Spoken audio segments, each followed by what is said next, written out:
All right. What's up? Dude, I love that music more and more each time. I swear to God.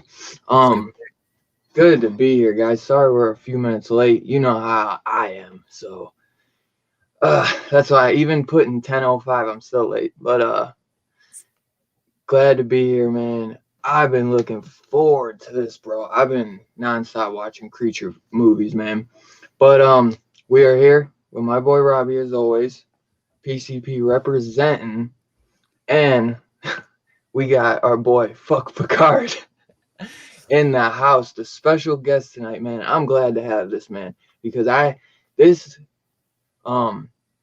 started a small little horror thing back maybe a year ago, and we were like live streaming and watching horror movies, and you were kind of watching our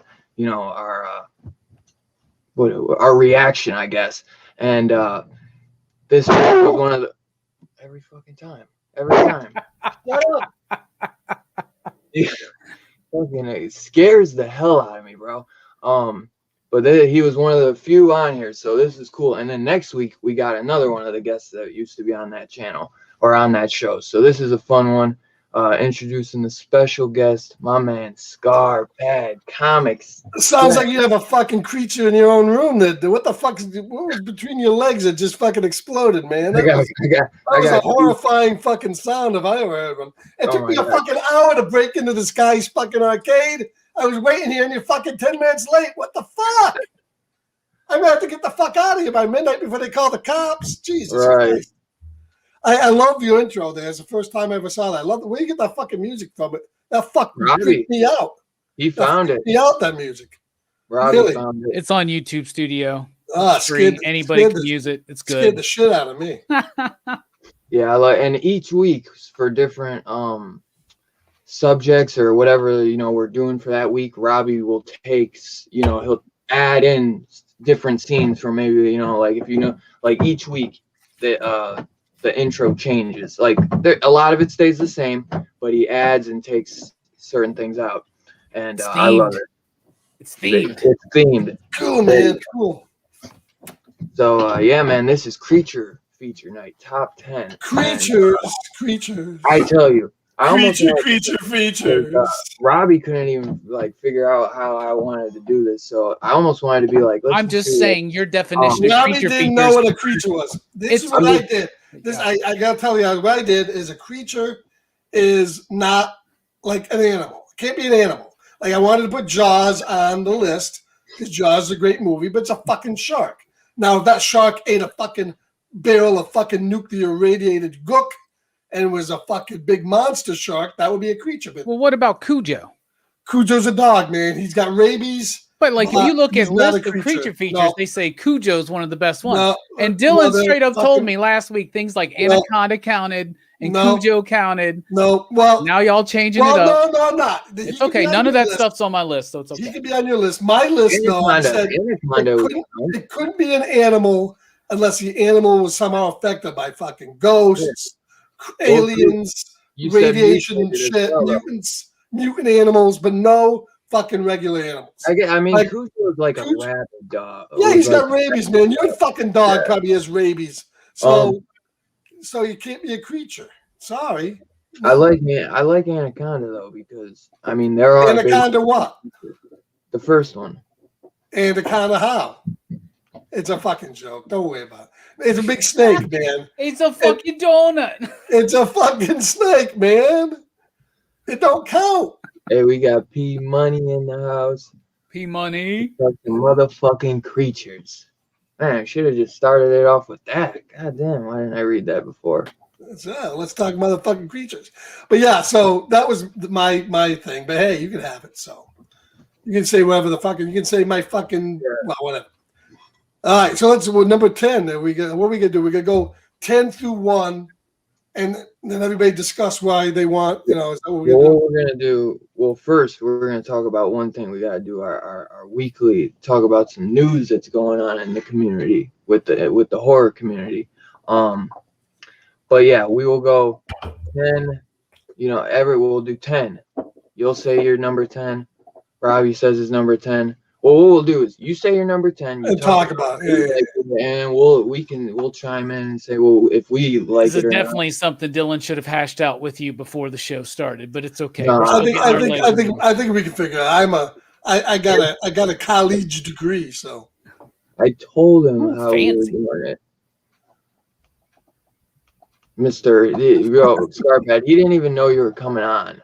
Who didn't know? What? Robbie, he totally forgot. I told him. Bro, it's been a busy week, man. Like it's been a week. I'm just so thankful for being here right now. Dylan yesterday fucking makes me drop a honey. I dropped the honey because of Dylan, because he turned me out of that 15-hour fucking marathon documentary on horror shows of the 80s. So I go up there and order that.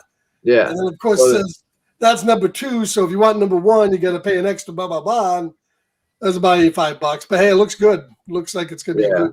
Hey, it's not. I never heard of it, so I want to see it. So yeah, that's one of the weekly news. If you think about it right now, right? The 70s, the 80s, and the 90s was really a renaissance for horror and science fiction movies. If you think about it, think about 2000, 2010, 2010. Name how many good horror movies are in that period of time. Wait till you watch that, bro, because they're doing that company is doing a sci-fi one too. A sci-fi or over 4-hour sci-fi. It's called In Search of Tomorrow. They've already done it. Have they already done it? Is the Kickstarter's done? Now you can go buy it. I'll see if I didn't know about any of that. So that one, I'm getting that too, bro, because it looks like a nice set. I mean, it's got a lot of shit in it. The big news is that, In Search of Darkness Volume 2 is available right now, right, Dylan? Yes, bro. Yeah. I was trying to pull it up, but I forget it's a different website. It's like Horror Doc or something. So usually this is In Search of Darkness. You guys know, man, I be blabbing my mouth about this, but it's a 4.5-hour documentary going through every year of the 80s and picking out movies. And this is something that usually only ever got a 30-day release in October. They did it this year, and they did it last year for part 1. And part 1, there was no flash sale like this. So I'm actually really surprised they're doing this. So if you miss this is your chance to get it, because I don't think you're going to get it any cheaper, and you'll never get to see part 2. And you can, especially because, dude, I think I paid $50 for part 1. And yes, I missed it. I missed the 30 days. I didn't have the money, and I luckily found one online. And now you can get part 1 when you buy part 2 for $15. So it's, dude, $85 for both of them. I think it's totally worth it. 9 hours worth of content. You're gonna get 3 posters. Yeah. And you're gonna get a cool little pin. Yeah. The pin, I love that pin too. Bro, I haven't seen part 2 like Dylan has, but I've seen part 1 twice. Like, and it's just something I would just put on if I was like going to sleep or something at the end of the night. Right? It's just so fascinating. And Tom Savini's in part 2, so I'm very excited because I'm getting it too. Because Dylan, right? It ends on Valentine's Day. Yeah. Right? Like you have till Valentine's Day to get this. So February. So everybody 14th. Needs to go get it right now. In Search of Darkness Part 2. And you can get like the 2-pack, basically. You get both documentaries for $85 and a bunch of cool swag. I'm sold. I'm getting it. So, I get paid right before it ends. So shit, I'm gonna give one to my mom for Valentine's Day. Dude, you stole me. I'm gonna buy another one. It'd be worth to buy another one just to kind of spec on it. For mom. You can also just kind of spec on it, honestly. Well, I'm sure eventually it might be like I like Amazon Prime has a really good selection of, if you haven't been up there, not only horror movies, but they have a really good selection of documentaries. Yeah. They really do well with documentaries and film and movies. I was watching one the other night about Golden Globus and all those movies in the 80s, all the Schwarzenegger films and stuff like that. And that might eventually wind up there, but still, that's not a you still like to own something like that has all that stuff and all the extra stuff. That needs to be in your collection. Absolutely. Because with streaming, you never know when something's going to be gone with streaming. That's the thing about streaming is, if you see something on streaming, man, watch it because next week it could be gone. Exactly. Yeah, I was looking for Pumpkinhead this week, and it wasn't on anything, and I don't own it anymore, so I wasn't able to watch it. And then like when we did the Stuart Gordon show last week, I was going to watch Robot Jocks this week, and then it left Tubi like the very next day. I saw they were like on the live stream. They were like it left, and I was like, no, dude, no. And then as soon as that, I went home. Now Tacky 616 says he's laughing his ass off because he can see his mother watching a video. But hey, your mom might be interested in how they filmed that scene in Reanimator where the head was going down on Barbara Crampton's crotch. She might be interested in something like that. My mom would have 100%. Oh, cool. I won't say a damn thing. I'm not gonna say anything gets me in trouble. He has glasses on, but I'm not gonna take the bait on that one. So. All right, so are you done with your news there, Dylan? You look like you're frozen. No, I was looking at something because I totally forgot to watch that fucking trailer, man. I forgot to watch the trailer. Yep. I'm gonna watch it right now while you guys talk. But I'm telling you, so I put what was it even called? I don't even remember. Shook. That's what it's called. I had to go look. I put the website of where you can find the freaking documentary part 1, part 2. And remember, if you do go buy part 2, when you add part 2, when you go to check out, it'll let you add part 1, the physical copy, for $15. Don't pass that up. Do not pass up because even though it's on Shudder, it won't always be on Shudder, and part 2 will never be on Shudder. So you might as well. It's like, why would you buy part 2 and not 1? So the other thing too is I wish I would have got the Kickstarter because you guys had access to get these special edition covers and all kinds of stuff. Yeah, I bought mine the first day it went up in October, and I didn't even see any of those. The special edition covers were like $10 extra, and I was like, man, I'm not buying multiple copies. But I honestly kind of wish they don't really come with much. It's really just different covers, and then you get a different poster. You get one extra poster with the character. But I kind of would have liked to get the Kane Hodder one, honestly, or Robert Englund or Bill Moseley. But I'm just fine at as long as I can watch it, bro. Like that's all I care about. Yeah, I got you. This movie, Shook. Okay, well, the movie's called Shook. It debuts, I think, on. Is it coming on Shudder? It's on Shudder. It's a Shudder exclusive. Oh, it's a Shudder original. Yeah. And it releases, as I pull up the IMDb, February 18th. So I watched the trailer. I covered it in the wrap up for tomorrow morning. It's about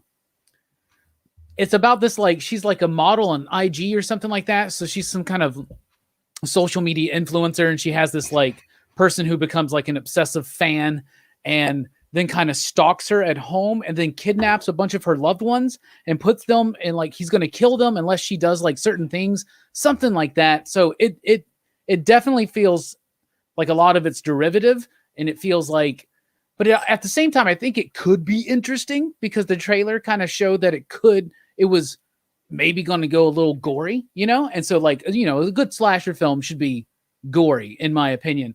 If the gore is there, the concept's decent enough. The characters would probably seem like they would annoy me after watching the trailer, but I think it's a cool idea. It's almost like a Scream, right? Didn't happen. And I think one of the great things about Scream is that it's so set in the 90s. But imagine like Scream in the world of social media. It's kind of like that kind of a thing as kind of the feel I got. So it seems like it's probably going to pull and ape on a lot of other shit. But I don't know. It seemed decent enough. We'll see. Did you just watch it, Dylan? Did you watch the trailer? Yeah, I'll check it out. Have you seen Host? As soon as it started, it kind of gave me vibes of like I Breathe the Body with the, you know, like the social media person getting killed right away or whatever. But I'll give it a shot because I watched so much shit. The Host is the Japanese one with the monster in the ocean. No, the Host is on Shudder, and it's about like a webcam seance. It's like these group of girls trying friends get together to do a webcam seance, and it goes bad. It's literally only like an hour, but it's getting a lot of hype in the community, and I thought it was good. Well, I'm all fucked up with the pandemic. Did we ever get like that sequel to A Quiet Place? Did that ever come out? It hasn't come out yet. It's been repeatedly delayed because of the coronavirus. I remember seeing that advertising. It was coming out. They just never put it out, and I'm surprised they just haven't dumped that somewhere. You know. I'm surprised they haven't either. It's quite what company is that? HBO Max. I thought it was coming to. Maybe it is now. I don't know. I think that's Universal. But then that wouldn't be on HBO Max. That's what I mean. I think the only movies that are really, you know, right now looking like they're not going to come to streaming is that James Bond movie and of course the Black Widow movie, which is still being held out. Yeah. We'll be interested to see how long that goes. You know, they dumped Wonder Woman, but I don't think Wonder Woman would have done all that good in the theater anyways, because it was kind of it sucked. So it would have had a decent opening. It's just no movie doing really good right now. Yeah, but because no one's going to the movies. I mean, they're open down here, but people aren't going. So same here. And right now, Quiet Place 2 is scheduled for September 17th of this year. Wow, they really bumped that. Yeah. So I mean, all the new movies are so bumped down the road that, you know. But you know what? I tell you right now that this whole pandemic has only been good for the fact that I'm telling you that we're seeing movies on 4K and Blu-ray that would never have come out. The studios had no choice but to go to their film back history to pull this stuff out and make money and fill in the gaps that they're losing. So especially in the 4K market, which before this pandemic looked like it was heading to the toilet. Now it looks like 4K discs have really come back and on a rebound. You're seeing things now, like I think at the end of this month, we're getting the 2014 Godzilla on 4K Blu-ray that never got a Blu-ray release, a 4K release. And we're seeing smaller studios like Arrow start doing things on 4K. Unfortunately, they're redoing all the shit I've already bought in fucking Blu-ray. Thank you, Arrow. But I mean that it really has kind of saved physical media somewhat, at least in the online. I walked into my Walmart the other day. I hate fucking Walmart, and I physically stood there and I fucking cried because the physical media Blu-ray section, which used to be like 8 aisles, was one aisle in my Walmart. It's been one aisle for me for a while. One aisle, and then you get the $5 bins. Yeah, right. Yeah. And then too much trouble. I buy a lot from that bin. Yeah, I just throw the shit on the floor, the ones I don't want. I got Phantasm. I got the remastered Phantasm. Yeah, I bought a Phantasm there. I gave it to Jay Strick. I bought League of Their Own there. I bought Sandlot there. I bought. Yeah, all the stuff, you got to really dig through it, though, to find the gems. They're on the bottom, motherfuckers. Yeah. But I haven't been doing that lately because I'm not digging through no bin of Blu-rays. I don't trust nobody in my stuff. Yeah, I'll just type it in on Amazon. Another one I wanted to mention, and me and Robbie were talking about it. because we're going to be reviewing it in March. Event Horizon has it's been on there a little bit now, but if anyone, yeah, I want to revisit these movies because I think movies like the other day was a prime example of it. I was never a fan of that movie Ghost of Mars, which I sat down and I watched the other day on because I got it on Blu-ray. yeah, But rewatching it, I really enjoyed it because I had a lot more background of movies I hadn't seen from John Carpenter when I originally saw that. Because that movie Ghost of Mars, you can see it's pretty derivative, but it's a fun movie. I mean, you get the callbacks to Escape from New York with the Snake Plissken and the Ice Cube character. You get you get a little bit of fog in there. You get a little bit of a lot of his other movies in there. So it's pretty derivative, but it was a fun movie, and it was something different where he took all these different characters. At least it was a little bit of a different movie for John Carpenter. So where I didn't like it in the past, I enjoyed it when I saw it this time. So I'm hoping movies like Prince of Darkness I liked. And Event Horizon, I can revisit some of those. I like them. I wasn't a big fan of that. Another one I'd like to see is now in the Mouth of Madness. That's John Carpenter too, isn't it? Yeah, that's another one that we're doing for March Madness. It's we're doing at PCP. We're doing March Madness and 2 back-to-back Sam Neill movies, and we're doing In the Mouth of Madness and Event Horizon. Both movies I absolutely love. Yeah, I didn't care for them when they first came out, but I want to revisit them because I have a feeling I might enjoy them now. Yeah, I'm really excited now to revisit Ghost of Mars because I didn't really like that one when it first came out. No. I also have never been a fan of John Carpenter's vampires, but now it makes me want to revisit that way later. So Vampires, I think I saw parts of. I just reordered because I'm on a John Carpenter fling. I never saw Body Bags. I just ordered that. I heard mixed things about Body Bags, but I've never seen that either. Dylan's I'm willing to always check it out. Yeah. So.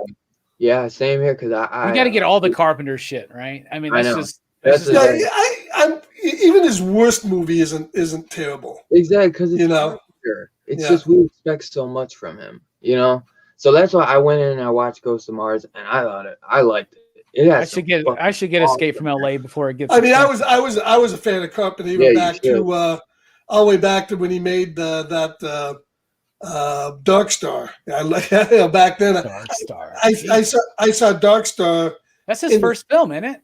That's his first film. I think it's his first professional film. Yeah, it was filmed on 60 millimeter. I saw that in the theater when it first came out in '73, and I thought it was good.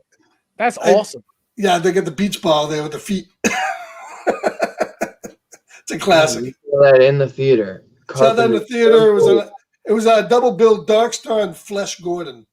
Wow, that's something. Now that's a double feature. Yeah. But what I was gonna say is, Event Horizon is getting a Scream Factory release. It's pre-orderable. The cover art looks great, bro. Yeah, I probably will pick it up. I'm really, I'm kind of excited. That's a really good. It's like Hellraiser in space to me, better than part 4 of Hellraiser. Dude, I really like it.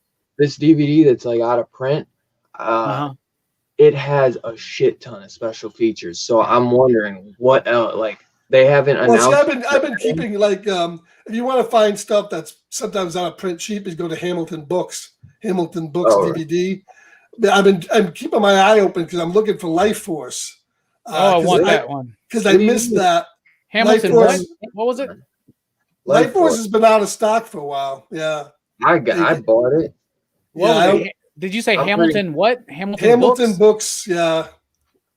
Is that a website? Yeah, and they do books, but they have a huge DVD and Blu-ray, and you can get stuff. So Life Force is out of print right now. A lot of the Scream Factory, a lot of the Arrow videos go there cheap. The steel book you can't get. You can't get the steel book. Yeah, Life Force it's hard to get.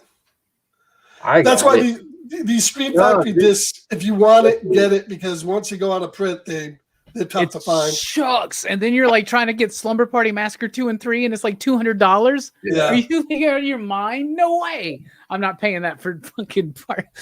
God, I want to watch part 3 though so much, Dylan, now. Anyway. Yeah, but then you go to a fucking tag sale at some guy's house and you see it for $3 and you kill him. I just paid $300 for that fucking thing. If you go to it. I don't go to those kind of things. I should, but I don't. Right. Nah, around my house, it ain't nothing but garbage. I'm trying to see because the thing is, the steel book for Life Force is like it's on there, but it's like $48. But Life Force, like the 48 like that. you can't like find it, bro. That movie you recommended to me the other day, Prison. I Fine. couldn't find that's on a print. You can't get that anyplace. Yeah. I told you that was you can get that on eBay for like $40. It's nice when you do find one of those finds at like a used bookstore or a thrift store or like a Second and Charles. You go somewhere and it's like finding like a key issue for cheap at an antique store. And they don't know what and you're just like, oh, they've got the fucking Dawn of the Dead Blu-ray. You know what I'm saying? You're like, what? Right. I used to feel that way about VHS. I remember one time I intentionally rented out Dawn of the Dead on VHS and then just didn't return it. Just because it was impossible to find for a while there on VHS. So I just rented it and kept it for movie gallery. I knew it. You got to go. Yo, look, it's $14.99 for the regular. That's Scream Factory. That's the one I got. $14.99? Look, this is what you got to do. You got to go. When you see the steel book, you click on the steel book, and then there's like that little bar below the picture.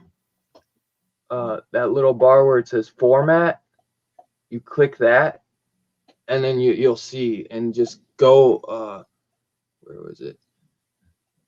Where did I click on? I think I just. Oh, and then you click multi-format. Change it to. It'll say like go to multi-format, and there's Prime $14.99. And I get that too because I don't know why it's so hard to find because I was having that problem too, and it was going up and down. Because I was gonna get the steel book, because it was like $18, and then it just started spiking, and then it went out, and then it would spike, and then it'd go out, and then it'd keep grading, and I was like, no, I'll just get the regular one. Scarpad right now is buying some fucking Blu-ray. He's buying Life Force right now, or he's buying a new fucking Arcade 1-Up. His mic's muted. I don't think he realizes it. Dude, I love Life Force. Yeah, why are they charging 40? Prime is charging $50 for the. But how about this one, guys? $9.99 for Night of the Creeps. Is that the director's cut or is it the Scream Factory? No, that's the director's cut. Yeah, that's the one I got that Dylan keeps like shitting on. He's like, you don't got the Scream. I think it's awesome. He's always like, I got the Scream Factory. No, well, I do. But you have the director's cut, which is good. But you don't have the special features I have. You are right, my friend. Weird Stretching, presented by Dylan's Horror Show. Now, here's what I might pick up. I never watched this movie. I know we should be talking about creatures. We're talking about fucking Blu-rays. Nice. Moontrap with Walter Koenig and Bruce Campbell. Anybody ever see that? I might get that. Moontrap? No. Moontrap. I heard it looked interesting. I never watched it, so I'm gonna pick that up. I'm a big Bruce Campbell fan. So So you're saying Chekhov and Ash are in this film? Chekhov and Ash, Moontrap. It's on Amazon right now for $13.99. I see that. Walter Koenig. It looks like a space movie. It is. They're on the moon. It's an alien presence. It's called Moontrap, Dylan. The fucking moon. Moontrap. You think that's a space movie? What the fuck? Are you smoking, Dylan? I thought I was the only guy smoking weed tonight. Me too, man. What the hell? I'm the one wearing the shades. I want to get Bubba Hotep, though. Bubba Hotep is another good one. Yeah, I want to get Bubba Hotep. I don't have it anymore. These are things I used to have on like DVD or whatever. Anyway, when we get into creature features, let me know. I gotta go take a whiz. I'm not seeing Life Force here, Dylan. You're fucking with me here. No, I'm not. Go to the Steelbook. Oh, and then you gotta go to other versions of it or something? Go to click on that bar that says format and go to multi-format. Oh, yeah. You see it? I see it. It's a 2-disc one. Yeah, they have the Shout Factory $70. No, that's the Shout Factory, $14.99. I promise you, I bought the same one. I'll show it to you. It flips. That's the original cover. Oh, okay. It'll switch to the one that says you see the cover it shows for $69.99? Yeah. That you can reverse it. The one that's $14.99, you can reverse it. I promise you. Because I bought the same one. I'll show it to you right now if you don't believe me. No, I believe it. But yeah. Fucking believe, yeah. Why is it so hard to find? Isn't that weird? It will be out of print though soon. So, because that's another MGM one, I think. But you know what? Would you count Eaten Alive as a creature feature? Toby Hooper's Eaten Alive. No, well, because it's an alligator. No. Yeah. I thought, man, he seemed kind of but remember what I'm doing here is I'm not doing movies per se. I'm doing creatures. So the creatures are in a movie, but I'm not picking the movie they're in. I'm picking the creature itself. I got you.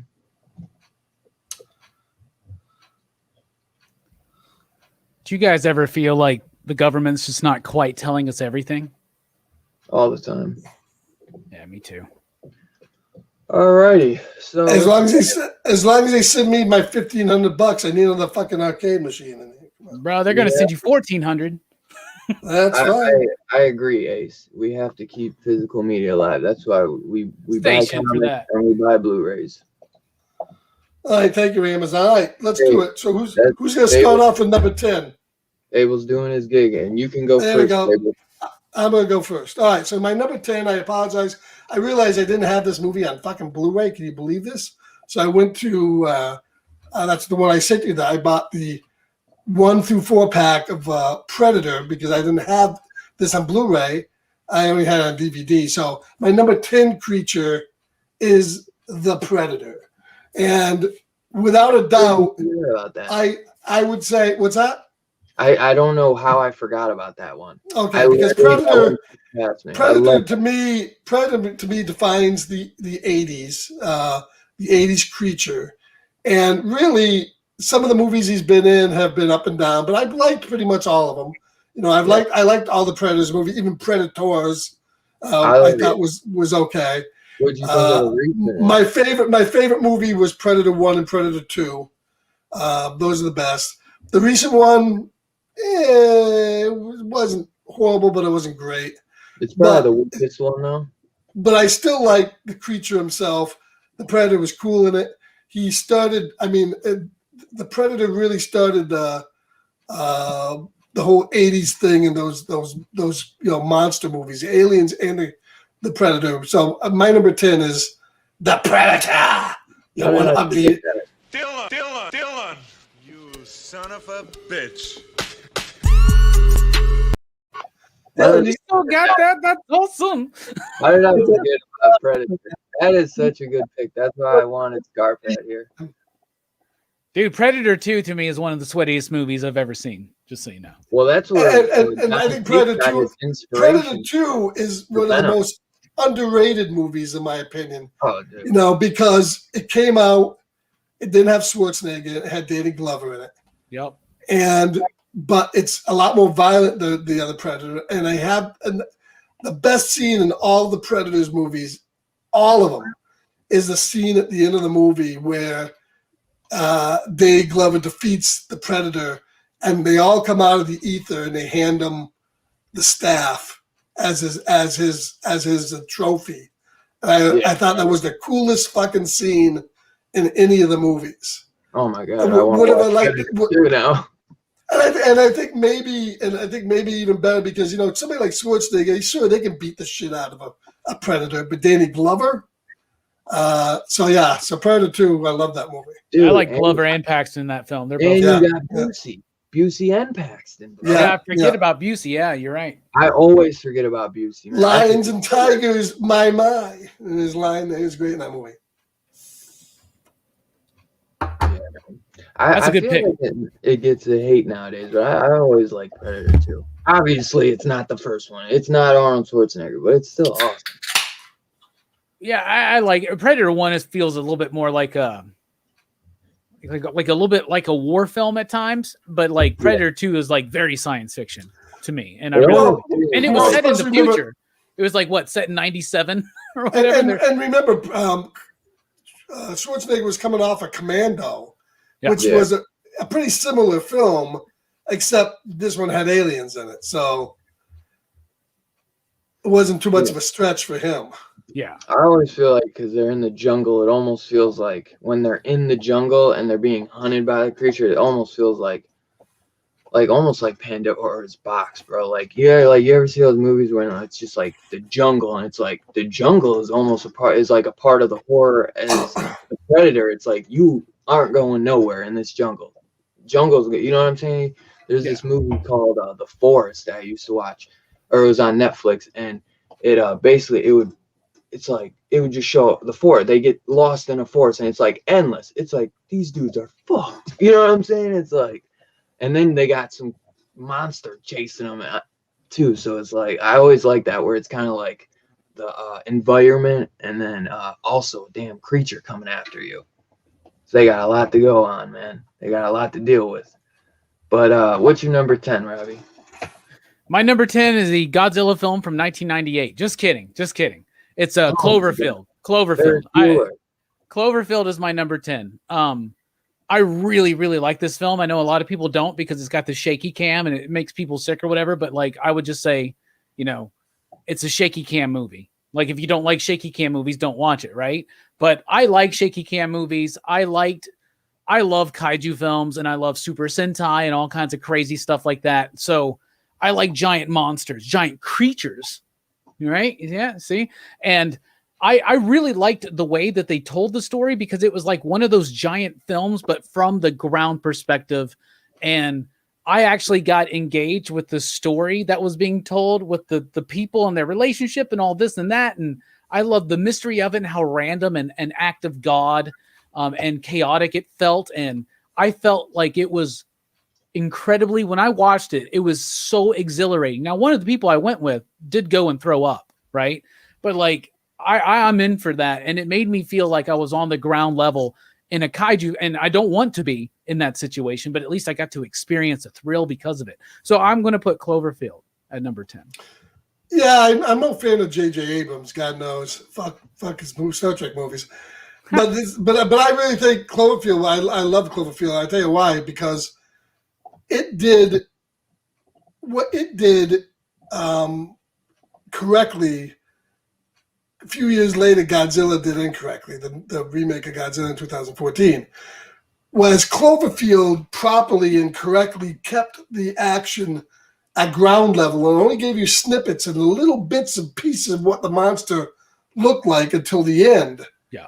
That's what Godzilla did. Godzilla, every time you wanted to see a big Godzilla fight was going to come up, they cut away and they go back to humans. And that it wasn't warranted. Everybody knows what Godzilla is. They know they want to see him. The whole purpose of going to a giant Godzilla movie is to see a fight. Yeah. And to have him keep constantly pull away from that fight every time it was going to happen it felt, like what the fuck? But Cloverfield got it right. They didn't show anything until the end. They kept everything ground level. The whole scene that's in the underground, in the subway area, where you find out not only is he a danger, but he's shooting off all these eggs and spores and offspring that are just as dangerous that are coming after people. Yeah. And I like Cloverfield. I think that's it's one of the better films from J.J. Abrams. And that did you hear they're doing a sequel? And they've done a couple different sequels. The original. Yeah. But it's a direct. Yeah, I heard that they're doing a direct continuation of that one. Yeah. I forget who's doing it too. I also like too at the end where you see how they obviously were recording over something else, and it gets to the old footage, and you can actually see in the background when they're out there, like something shooting across the sky, just little things like that, So, but it was cool. But yeah, it made you feel like you're on that ground level, and it like I like that perspective. And you're right, like it doesn't work for something like Godzilla, but it works for something like Clover.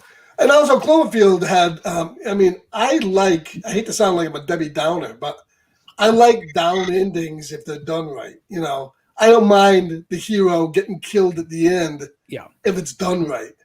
Cloverfield did it right where they get killed at the end, but of course you don't see it. Like in the remake of Dawn of the Dead, where they're going off to the island and they're all going to die. That did it right. It was a downer ending, but it does it right. So when you can pull off an ending where you kill off everybody, you've done something right. I agree. I love it. Yeah. And that's why I think we like John Carpenter, because he likes the downer endings. Yeah, most of his movies do kind of end a down note. I think the only reason that if he has a movie that doesn't end on a down note, it's because the studio forced him to make it that way, because that's how he said. He's like, that's the way. He's like, that's usually how life is, though. You know, it ends a little sour. You know. It just depends on when you end the story. Mm-hmm. But yeah, man. All right, Dylan, you're number 10. I was gonna say that I love Cloverfield as well. I think probably my favorite is the what was it? The Lane one with I can't think of his name. Guy from Roseanne and Big Lebowski. I can't think of his name. Yeah, that was okay. That wasn't bad. It wasn't a direct sequel, but it had bits and pieces in it at the end. I'm excited to see Cloverfield get a direct sequel, even though I'm so sick of this direct sequel. Screw this. Screw all the old sequels. Direct. It's like, I love sequels. I love sequels, man. I hate when John Goodman. Yeah, thank you. I hate when Hollywood gets in this thing and it's like remake, direct sequel to the original. No, it's direct sequel to the original. No, this is a direct sequel to the original. It's like, dude, Texas Chainsaw has done it twice now already. Texas Chainsaw 3D was a direct sequel to the original. Now they're doing another one that's supposed to be like 40 years later or some shit, or 20 years later, I don't know, but it's a direct sequel to the original. It's like, they already tried it, you know? It's like, dude, fucking come up with your own original ideas, man. Number 10, Dylan, 10. Number 10. Oh, you didn't have your list ready, man? This might. We're gonna have to skip you. Yeah, no, we're gonna skip you. I think this is my favorite Clive Barker movie, Nightbreed, and because I think I might pick Hellraiser 2 over Hellraiser 1 as my favorite. I know that might be crazy to say, but I just love this movie, man. I love the creatures, I love the monsters, and I love the world building in this. I love Clive Barker, like how he builds the world around him and an atmosphere. And I really wish I had Lords of Illusions on Blu-ray, but man, I love this movie. It's a cool movie to watch. I think during Halloween, since I'm reading somebody saying something about Halloween, but the makeup effects in this are crazy. When I first watched this, it really, kind of takes you back because the creatures in this are strange, but I like it, man. I always thought this was really good. And we got David Cronenberg as the crazy serial killer in this too. So that you know what I'm saying? Like, this one's just fun, I don't think fucking Cronenberg. Cronenberg's in this season of fucking Star Trek Discovery, and he couldn't even save it. The fucking disaster it was. Hey, he single-handedly saved Jason X. He was actually pretty good in Star Trek Discovery, but the whole rest of the show was terrible. All right, number 9, baby. Number 9. Alien. You can't have a Predator without an Alien. This is the 4K version. If you don't have 4K Alien, it's a great disc. It's got the director's cut and the original on it. And, of course, Alien, still the best of the Alien movies is the original, because I think the original was the only one that was truly a horror movie. A haunted house, horror movie with a creature hunting them and killing them. After that, it got Aliens was more sci-fi. The rest of them were more action.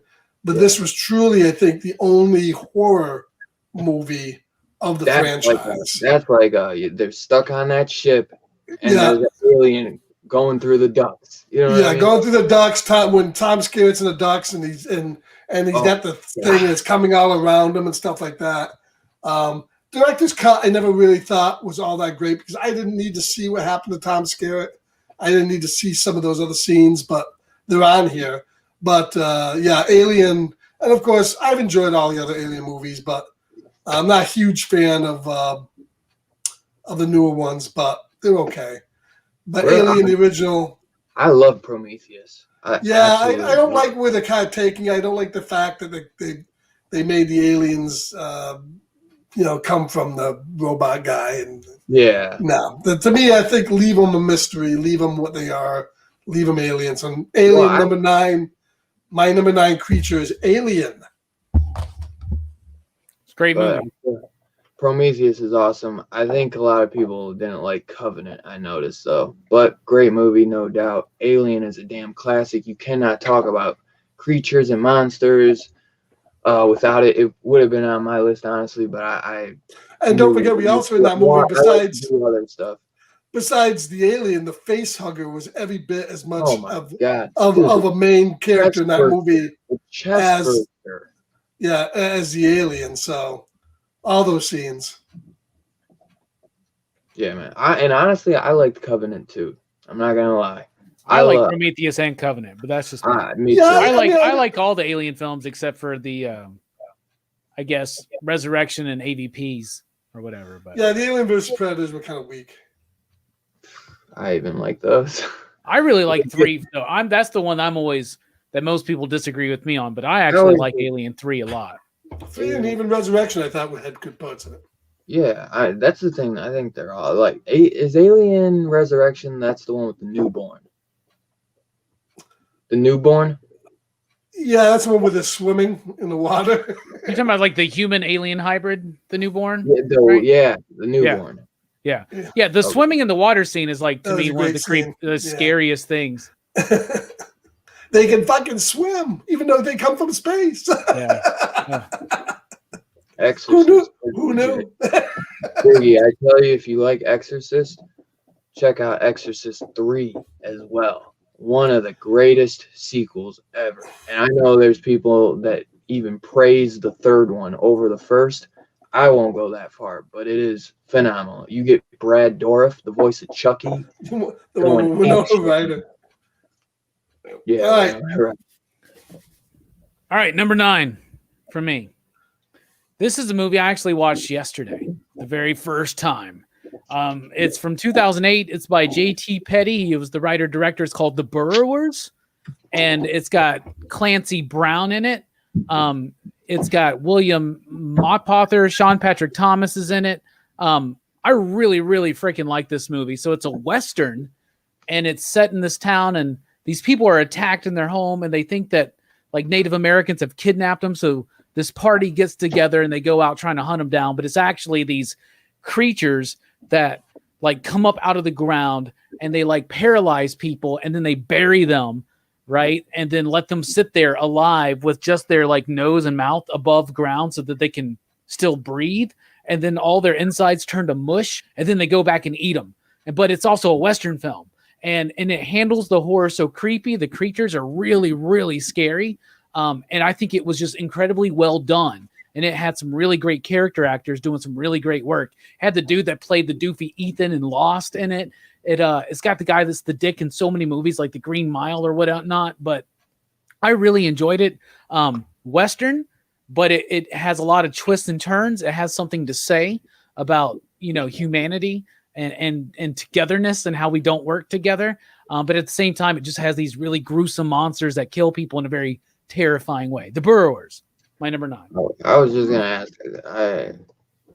I was like, I haven't seen that, but it sounds interesting.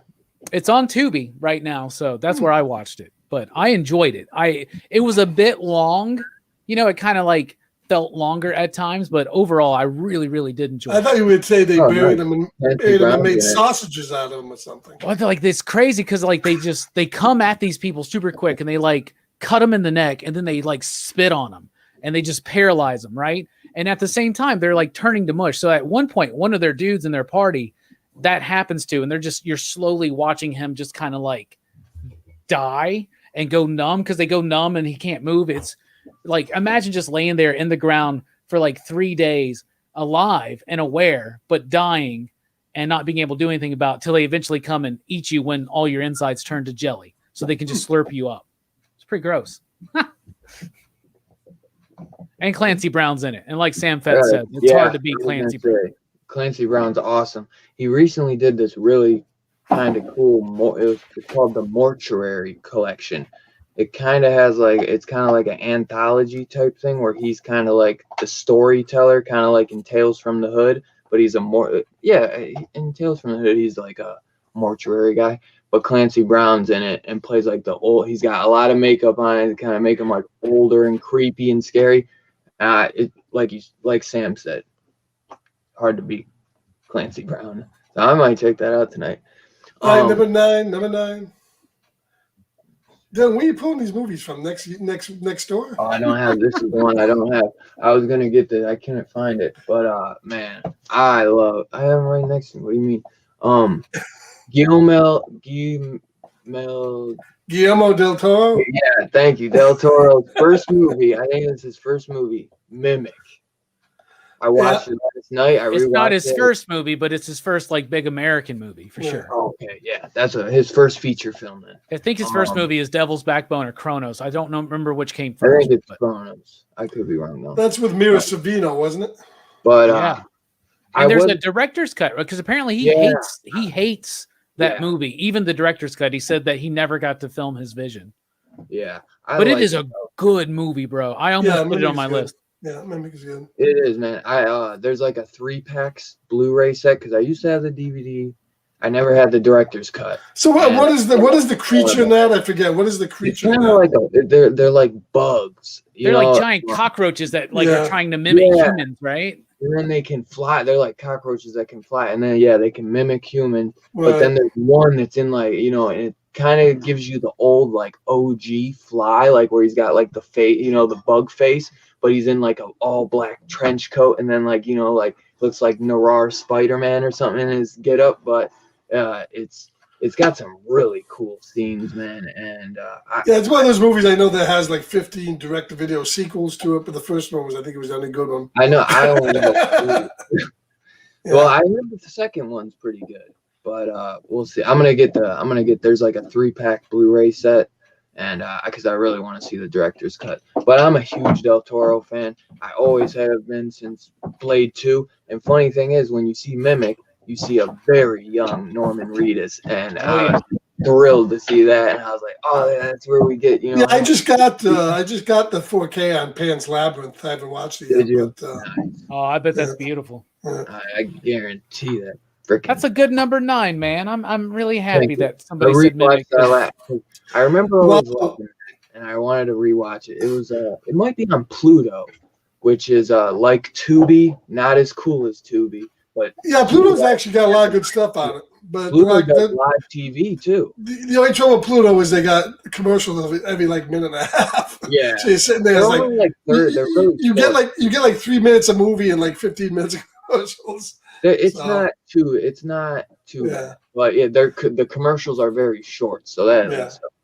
All right, number 8. Moving along, we'll be done about 6 a.m. at this rate. So, number 8. I'm a classic guy. There's gonna be a lot of classics. Good. That's what I wanted to hear. Going forward on my list from here on out, but I was waiting. Number 8 has got to be one of my favorite creatures of all time. Growing up, this guy scared the living shit out of me when I was about 10 years old. From the movie This Island Earth, the Metalunan, with the giant wearing the blue overalls and the giant bug head, bug face. There he is. You'll see him on the back cover there, right there. And even though this movie was on a Mystery Science Theater thing, they joked on this movie because there is some humorous stuff to it, but it's a pretty serious film.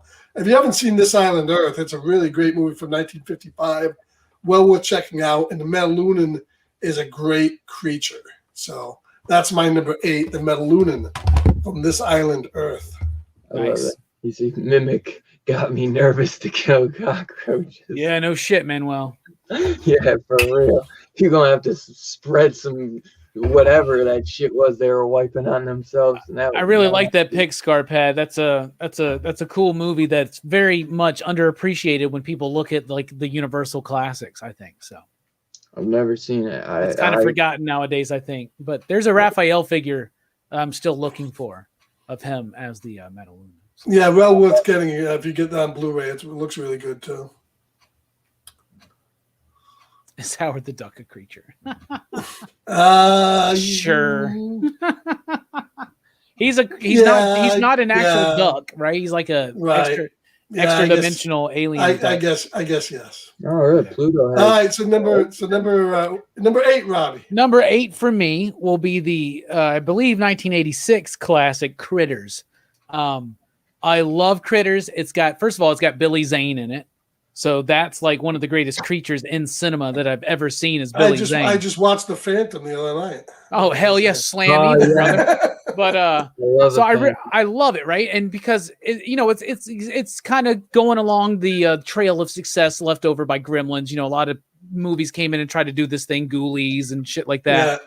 But Critters to me is so freaking endearing, and I love part 1 and part 2. The other ones I'm a little hazy on what I remember. Part 2, I remember the giant ball of critters like eating that dude up, and I just going through the town. Yeah, the Critters is so funny and it's so irreverent at times, and I love that bit where they're like, it just like he like kills the one critter, and the guy's like, "Fuck, let's get out of here." But Critters they're some of the greatest creatures, great effects, those glowing red eyes. It's not Gremlins, but it's the next best thing for me, and it's my number 8 creature feature. I totally would have added it, Critters. But once you sent me what you were doing, I couldn't. All right. Well, I wanted to do something different. Wait, the other thing too is the bit where the other aliens that are hunting them down, have to mimic human form, right? And he like does the centerfold, so he's got the staple in his fucking belly. Like it just cracks me up. Oh my god. And dude, do you notice what that movie is like rated? I think it's like a PG-13 or something, and it shows her tits, bro. Yeah. Well, you're gonna see that. Yeah, the PG rating in the 80s and 70s was pretty strong. I mean, Jaws was a PG. Poltergeist was a PG when that came out. In fact, Poltergeist created the PG-13 rating. I thought it was Temple of Doom. Right. And Temple of Doom. Okay. Yeah. They both came out at the same time. I remember 16 Candles is rated PG, and it's got like tits in it. So like, because at one time I worked at a video store for a long time. There we go. Drop it. I'll be on the show. Let's do this. Mark it down for a future show. PG movies that have tits in them. And I remember I worked at a video store. I worked at Hollywood Video, and I was like, 16 Candles. It's rated PG. Let's put that on. No, I look up and there's 9 fucking TVs with just like some breasts, and I'm like, oh shit. I managed the video store for 10 years. That's how I know all this shit about video. Exactly. It's like Quentin Tarantino said, don't go to film school, go work at a video store. Yeah, right. I tried when I was younger, and the asshole wouldn't hire me. Now you can't do it. He said all my jobs of the last aside from like a 2-year gap where I like worked at a car dealership and like drove and washed cars, all my jobs have been either at a comic shop, a video store, or a movie theater. And it's almost the same thing. I mean, I had these regular people coming all the time to the video store now. How's this? Recommend. And it's the same thing in a comic book store. So it really doesn't change. Its crowd's almost the same, really. Yeah. Hey, Bueller's in the house. Station, Bueller. Bueller freaked me out the other day. I saw Bueller, I think, on your show, and he had fucking hair. And it was dark. It was like it was like scrotum hair, or he got one of those weaves. Damn, scarf pad. Was it like maybe it was a fucking weave or a transplant? I don't know. But man, it scared the living shit out of me. Let me tell you that. What scared me was watching this man eat 3 chalupas. I was very impressed, Bueller, and I'm ready. Like, in fact, Jay Strick's supposed to be on Talking Comics this week, and he was like, dude, can we eat tacos? I was like, okay. I guess it's just the new fucking bit. Tacos. Talking tomorrow. Yeah. Dude. All right, Dylan, you're up. Yeah, you're up. Dylan, you're up. If we want to end the show at a reasonable time, Scarpad's got to stop talking about Bueller's scrotum hair. Okay, that's all I'm saying. I agree. All right. But so what are we on number 8? Come on, you got to give Bordello of Blood another shot tomorrow. I love it. My number 8, you said? My number 8. I think we're 8. I've been watching this since I was a kid, and this shit still has me scared of this creature. End of the day, you might say they don't count, but they're mutated. Bats. I love this movie. Yeah, I guess. The greatest, but dude, the bats creep me the hell out. And then when they're bats that are like as big as like a German Shepherd, yeah, I'm getting. Isn't that the one with Lou Diamond Phillips? Yeah. Yeah. Okay. Yeah. I worked at the theater when that came out, man. I thought that movie was so fucking stupid. But I haven't seen it since then, though. Yeah, man. it's pretty stupid. Dude, I've been watching it since I was a kid. So if I watched it as an adult, I probably would. Stupid agree. movies can be fun too. It doesn't have to be fucking intelligent. Yeah, but yeah, I like Lou Diamond Phillips too. He's always cool. I do too. La Bamba and shit, man. He was what's his name in Young Guns, dude? When he died, oh my god, it was so gut wrenching. That's a really deep dive on a PCP inside. It's back to me. Number 7. We're cranking them, man. We're cranking them. Who's hosting this show, Scarpet or Dylan? Dylan, what are you doing? And why are you allowing Scarpet to hijack your show? Dylan. He just does it. Dylan's man. Dylan's on. He's the one going on tangents about Bueller's hair. Hey, stop fucking playing with your dog over there, Dylan. All right, here we go. He's chewing on a bone. Number 7, the first of my bug movies, The Fly. Of course, I got this Fly Shout Factory set. I haven't opened yet, but I haven't gotten that yet. The Fly. Now, my preference, of course, is for the 1958 Fly. Hold on. Chilling with Dylan. Chill with Dylan. Yeah, we chilling with Dylan. Chill with Dylan. Let me get him. I got pajama pants on. They're silky too. Look at this guy, man. Me too. Unlike the 80s Fly, this guy is Fly, man. He's Fly like a white guy. Look at this thing. He's got the fucking suit, the tie, the khakis, the wingtips. That's a Fly you can get behind. Pretty Fly. It kind of looks like the guy from Mimic. Yeah, pretty Fly for a Fly guy right there. And what a weird stretch Scarp had for a bit. So 1958. I do like the original version of Fly, but let me give you the shout out to the 1989 version. Jeff Goldblum. That movie is fantastic. David Cronenberg. Just the whole fucking scene where, man, he's going in he's got his little fucking trophy case full of fucking things that fell off him. He's got his shriveled up dick in the fucking medicine cabinet and his ear that fell off him. It's you just don't want to throw it away. No, man. If it falls off, you're gonna keep it, right? A pill ain't gonna keep your dick from falling off. So I love both versions of The Fly. The 80s one for being the AIDS parable and for being the great gory movie it was, and Jeff Goldblum is great. But I like the original. All the sequels. This is a great set if you can still get it. The Shout Factory Fly set. It's got what's it got? You can still get it. Fly. Return of the Fly, Curse of the Fly, Fly 1. Even that Fly 2 with Eric Stoltz, that might be pushing it a little bit. I like it. But for completists, you have to have it. But you gotta have it. Fucking the guy was in Mask and The Fly. What a career. And almost Back to the Future. So The Fly, that bug man, he's number 7 on my bug list. I sure did, John. Station. Weird stretch. I don't like cloth figures, so I just bought it for John. So that I can. We got Mike and John Holshoe in there. Look at that. PCP crew, excitable we are. All right, number 7 for me. Yeah. I'm going with the James Gunn classic, Slither. I absolutely love Slither. It's such a throwback to me. Like, it's a throwback to, like, B-movie, sci-fi, old school, drive-in type stuff. But at the same time, it's got a more modern sense of humor. It's got great performances. Elizabeth Banks, Michael Rooker, Nathan Fillion, of course. When I first watched this movie, I had no idea, like most people, who James Gunn was. No idea what he would become. And when he got like picked to do Guardians of the Galaxy, I was like, they got the guy to do from Slither to do Guardians of the Galaxy. Slither is wild. It's rambunctious. It's hilarious. It's irreverent. It's got homages and tributes to other horror films within it. And it's just got such a fun nature. And it is incredibly gross about these like crazy worms that get into people and like mutate them into these crazy beasts. Michael Rooker does, and he's like, and then there's this sexual connotation with it too. And like, to me, Slither is priceless. So fucking amazing. And if you like James Gunn's work on things like Guardians of the Galaxy and everything else, you definitely owe it to yourself to check out Slither. Rooker made that movie. He was really the best part of that movie. He's so good in that movie. He's so freaking hilarious at times. He's like the goofy bald guy with the big glasses.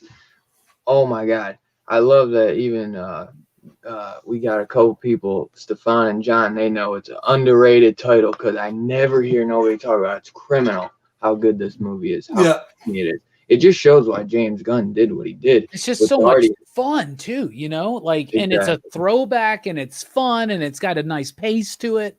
And well, it also, remember, it came out at that period of time. When did that come out? 1990? No, it was like 2010 or 2008, something like that. It's also in that period of time where they really, I would say between like the late 90s and the early 2000s, they really took horror movies to a really tame area.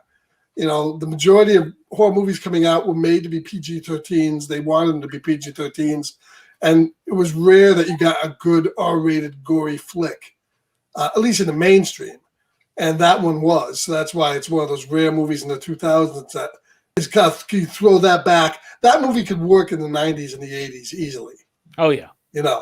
Whereas a lot of these movies that came out in the 2000s with The Conjuring and all this stuff that's PG-13, all these movies that have like, the stuff happening at night and the fucking paranormal shit and all that. That's what took over the theaters. It wasn't my cup of tea in the 2000s, but that movie was really good. So that's a great pick. True that, Eric. Slither was absolutely a love letter to Gunn's trauma roots. A lot of people yes. It's the bridge. It's like his bridge between that and Hollywood, I think. Yeah. And I do like some of those paranormal movies. And I don't want to discount the what, for lack of a better term, people just call torture porn of the 2000s. That's a whole other thing. But I'm not a big torture fan. I actually am, but like it's for, I got to be in the right mood, and I think it's representing a post 9/11 kind of thing. But Slither was a nice throwback during that era. I kind of feel the same way watching Hatchet. I watched Hatchet this week at Dylan's request because he's wanting to do an Adam Green show, and Hatchet was like, gave me the same kind of throwback movie. Like this could have worked in the 80s. This would have been a movie in 1982. Like that kind of a thing. So, yeah, I love Slither. And it is, by the way, everybody, Stefan, and I don't know if it's Stefan or Stefan. Just let me know one day. Because one time I met a dude and I thought his name was Stefan, and I interviewed him. He was a comic book writer, and he was like, it's Stefan. And I was like, I say people's names wrong all the time. Anyway, Stefan and John, yes, Slither is incredibly underrated. So, number 7 for Dylan now? Dylan, number 7. I thought if you say it's Stefan, it's like with a P, but you could be wrong. It's different. Yeah. It's whatever. Is Slither? Does Slither have like a Scream Factory edition or like some kind of badass? They do. It came out. Yeah. And I want to get it really bad. I don't know. I got it over there somewhere. So somewhere in this other dude's arcade that you broke into. Yeah. He brought this bag of Blu-rays just in case he needed them. So, like a reverse Santa Claus. See, I mean, I was looking at Dead Alive 62 Lefty Blues, but that's a zombie. That's zombies. Yeah, I kept zombies out of the whole creature thing. Yeah, we're like no werewolves, no vampires, no zombies, no, not even really demons per se. Like I don't know. These are creatures. Funny fact. Your movie Slither is the same year as my number. We're on number 7, right? Yeah. Number 7 is Feast. Oh yeah, Feast. Oh man, I saw that so long ago. I barely remember it. Is so that was a great movie. So the first one, I think they had a second one that wasn't as good, but the first one was really good. There's actually 3, and the 2 and 3 are very, very campy, like beyond campy. It's crazy.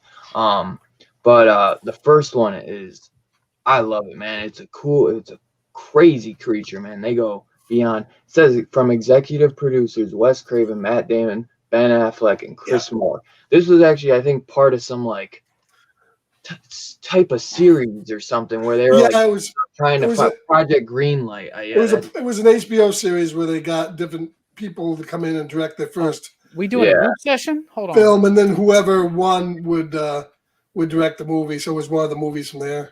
But yeah, it was a very good movie. You get Jay from Jay and Silent Bob in this, and just everywhere you think this movie's gonna go, they'll even say that's why I watched it. I was like, this movie is like, I remember this movie, but I can't really place it. And like when you said that, Jason Mewes is in it, right? Yeah. It's based all in a bar. It's all in a bar, and then there's somebody runs into a bar like, oh my, with a gun, and they're like, lock up, you know what I'm saying? Like something's coming. And they're like, what the fuck are you talking about? And then you're like, and you're thinking it's like hero time. And they're like saying like this guy's gonna be the hero of the story. And he's like, as he's in the middle about to say one badass line, the fucking creature rips him out of the window and like rips his head off. Yeah. So this movie, everywhere you think it's gonna go, if you think that they make you think that, oh, he's about to be the big bad hero and he's gonna survive, they kill him right that second. Everywhere you think this movie's gonna go, they go the absolute opposite way, and it's fucking awesome. Dude, I want to revisit that one. Thank you for reminding me of that. Yeah, Feast is good. And I watched 2 and 3. 2 isn't that bad. They're fun. They're really just fun. You have to have fun with them. But the first is absolute best, and I fucking love it, dude. And it's a cool creature. You get these creatures doing some crazy shit. Once you watch it, Robbie, get back to me. Yeah, it's been a while. Like I watched it probably when it first came out because what you 2006. It's funny that I think I watched it at Movie Stop, man. Yeah. I used to manage a Movie Stop, and I think I watched it when I was there. It looks like 2006 was a good year. We got Slither and Feast. I think the 2000s got some good stuff, you know. Well, we're gonna number 6 time, and we're gonna go all the way back. I'm an old guy, so 1954 for Them. Bruh, I put that in the intro. One of my best favorite big, gigantic bug movies. I love that movie. It was probably the first gigantic bug movie that was taken seriously. A lot of them were, and this one was.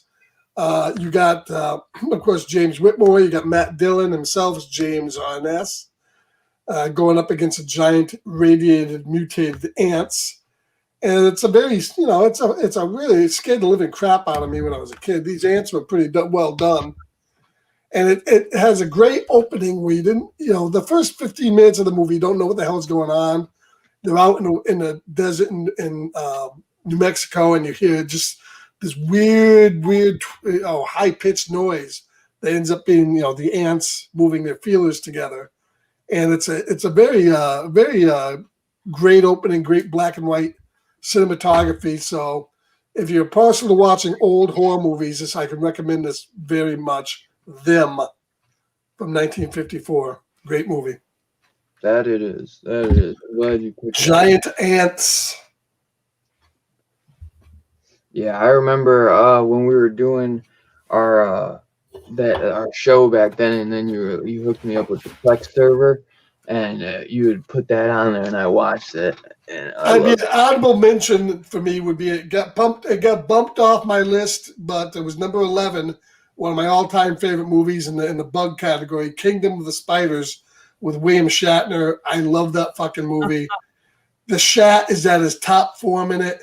The spiders scare the living shit out of you. Yes, they could be in there because they ate pesticides, which caused them to revolt.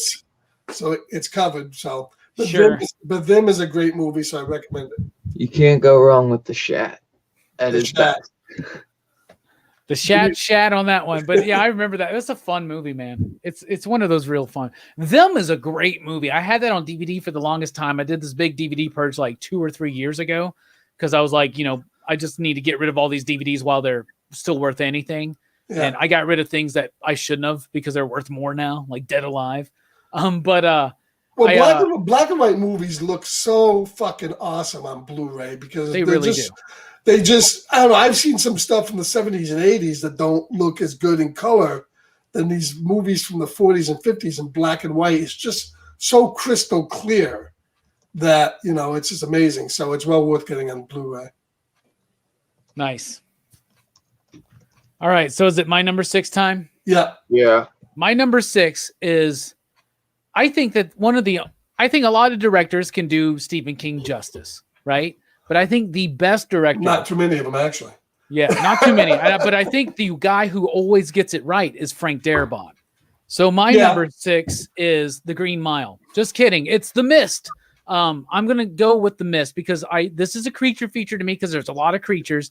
The movie's not about the creatures per se. It's more about, you know, and that's what I love about horror movies is you can have the set dressing of a horror film, but it's actually about something else. This is a commentary on the divisiveness of people. This is a commentary on how insane some people can go into their beliefs, into zealotry, into crazy kind of ideas, right? But you know, a great movie. I love the black and white version. Actually, on the DVD I have, or the Blu-ray I have, there's a black and white version that I think is brilliant. And apparently, Darabont like fought for that. Yeah, but, they won't let them put it out. Yeah, and they're Lovecraftian type creatures. They come out of this, you know, the mist, and they're like, there's all kinds of tentacles and crazy things. And I love the idea of the unknown. I'm a big Lovecraft guy, and he didn't really explain too much about what things looked like or how it was. Like it was this mysterious thing out there in the ether, in the unknown. And they're all different. All the creatures are different. And exactly. And they're shown but not shown. It's really good. And that scene when they're in the because you know most of the movies in a grocery store, and that scene when they're in the grocery store at the back door or whatever, and the things are coming through and grabbing people out, and little things are coming in, and that's so freaking like tense. But like to me, the villain of the movie is still that crazy religious woman, you know.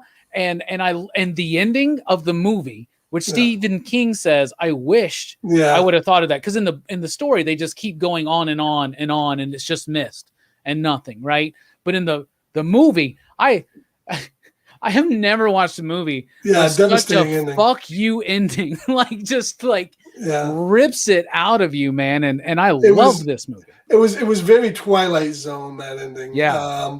That's an ending Twilight Zone would have had, and better than the book, because the book didn't end. But that ending it was fit, because the whole movie, as you said, took place inside of a grocery store. So at the end of the movie, it's the first time he really got out into the world of the mist. Yeah. And when he sees that final creature, the size of that thing, the enormous creature at the end, all hope is gone. You know, he said, you know, there's no hope left here. And of course, we see that's not exactly what happens at the end. But that is a great, great ending. That is another downer ending. Yeah. That, if done right, can really be memorable. And a lot of people left that movie. A lot of people hated the movie because the ending. Oh, I'll never watch that again. No, I mean, if you have the courage to do that ending, and you set it up and sell it, fantastic. Do it to me all you want. Well, let's look at this. What is everybody's favorite Star Trek film? Wrath of Khan. What is everybody's favorite Star Wars film? Empire Strikes Back. We love the down ending. Yeah, exactly. It to us represents life more, because we usually view endings as sad things and not good things. Does that make sense? Anyway. Yeah, The Mist was a great movie. It's one of my favorite of Stephen King's adaptations. And if you get a chance to watch it in black and white, do it, because trust me, it's a whole other level. Yeah, I'm a huge. I like Thomas Jane. I'm a huge fan of his. Anyways, he's usually good in everything he's in. He's great. He's the best Punisher. Unfortunately, his best Punisher role was in a YouTube short film. Yeah, the movie itself wasn't good, but he was good. He's been good in The Expanse. He's been good in a lot of different stuff. So yeah, I hear good things about The Expanse. He's really good. He's funny in the newest Predator movie too. Yeah, you're up, Dylan. Yeah, I want to rewatch The Mist though. That's a good pick. Have you ever seen it in black and white, Dylan? I don't know if I have, honestly. You gotta get the Blu-ray. If you get the Blu-ray, it's on there. Yeah, I think I know I had the DVD. I don't know if it was on the DVD though. I don't have the Blu-ray though. I gotta get. If you got the special edition, it might be. You can just check. Whatever. I'm pretty sure it is on there. Yeah. Yeah. So my number 6 is the original Tremors. I love the movie, man, and it's just one of the classic. Really? Because it doesn't look like you've opened that. Yeah, I have. It's just the plastic. Oh man, take that. You still got the plastic off? Take the plastic off, man. What is that? A couch? What are you doing? Like sit on the plastic. Yeah, I'm keeping it on. I'm keeping these box sets nice and fun. Hey, Dylan, is it locked? Hey, Dylan, do you keep the wrapper on the rubber too? What the fuck? No, but it doesn't work that way. No, but it could. It would hurt like hell, though, man. Let me tell you. Brings a new definition to ribbed. You fucking keep the goddamn plastic on his goddamn Blu-rays. Oh my god! I'm sorry. You were saying you like Tremors. Shut up, bro. People leave their stuff in packages and never take it out. I can leave it in the slip. Well, yeah, then that makes sense. If you don't unwrap it, then yeah. But if you unwrap it, unwrapped. It's like the person that leaves that film on their phone screen. You know what I'm saying? Why wouldn't you to keep your screen from getting messed up? That's not what it's for, Dylan. Well, until you have the money to buy a screen protector, I'll make use of it. But yeah, I love Tremors. Kevin Bacon. Who's the other guy?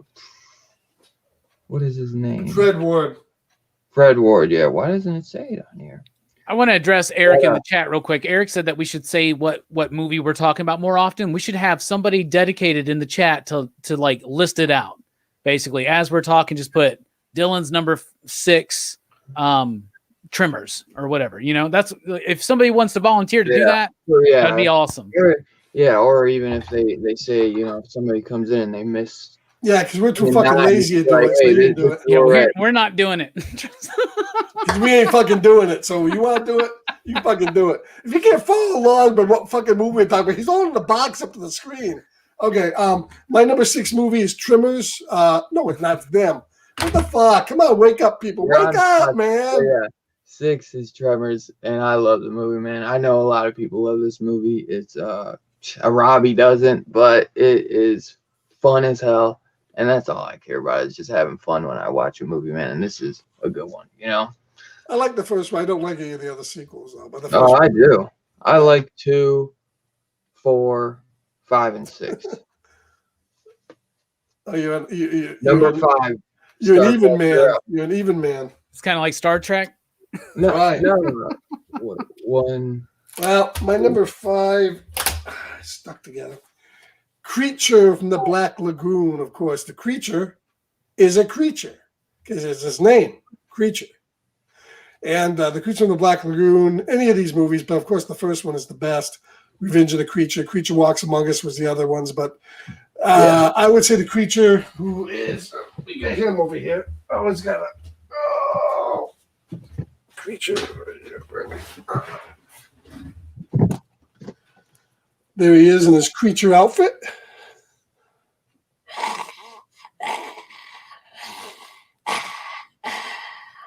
There he is. Creature from the Black Lagoon. Love these movies. All 3 of them are good. This is on Blu-ray. You can pick it up. But great flick. Creature from the Black Lagoon, my number 5. And Robbie likes him too because that's his avatar there. I can see that. Yep. I had my Creature at like top 3, but I took it out because I knew somebody else was gonna have him. I absolutely love it's okay, man. It's okay to like what other people like. Creature was one of my favorite Universal monsters, honestly. I always loved, because Wolfman has always been my favorite, but I always loved Creature, man. I always almost felt like he was, underrated. Like, everyone always talks about Well, Universal. He was later, though. He was the later wave. Universal fucked the Creature because, of course, later on, a woman fucked him in that Shape of Water thing. But it was the Creature from the Black Lagoon. You mean that fish fucking movie? The fish fucking movie. Fucking the Creature got fucked by Universal because he got 2 movies in, and then they fucking set him on fire and made a man out of him. You know, here we got the fucking great looking creature. Oh my God. And then they burned the fucking guy up and they make him kind of like a deformed man. That was really bad. They fucked him because the Creature had more movies in him. They didn't give him his due. So Universal fucked him like that girl fucked the fucking fish in the fish fucking movie. Hey, try to say that 5 fucking times. Fish fucking movie. I won't say it once, man. But and they fucked the original sculptor of the Creature, the woman. She didn't get her due until maybe like a few years ago, or well, that was common practice back then, and women never got credited for nothing. Unfortunately, most of the time, nobody got credit unless you had the money.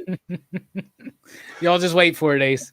Well, you forget about it too. I mean, they've done Wolfman and Frankenstein and Dracula to death, but the Creature's never got a remake. And I think they could do a good Creature remake. Well, to some people, Shape of Water would be his remake. I guess. Oh, Humanoids from the Deep when he was fucking the college co-eds. Oh, yeah. Yeah, baby. Humanoids from the Deep. That made it on my list. It was close to my list, yeah, because it had tits in it, so it was an R-rated movie. It wouldn't make our list of PG titty movies, but it would be an R-rated titty movie.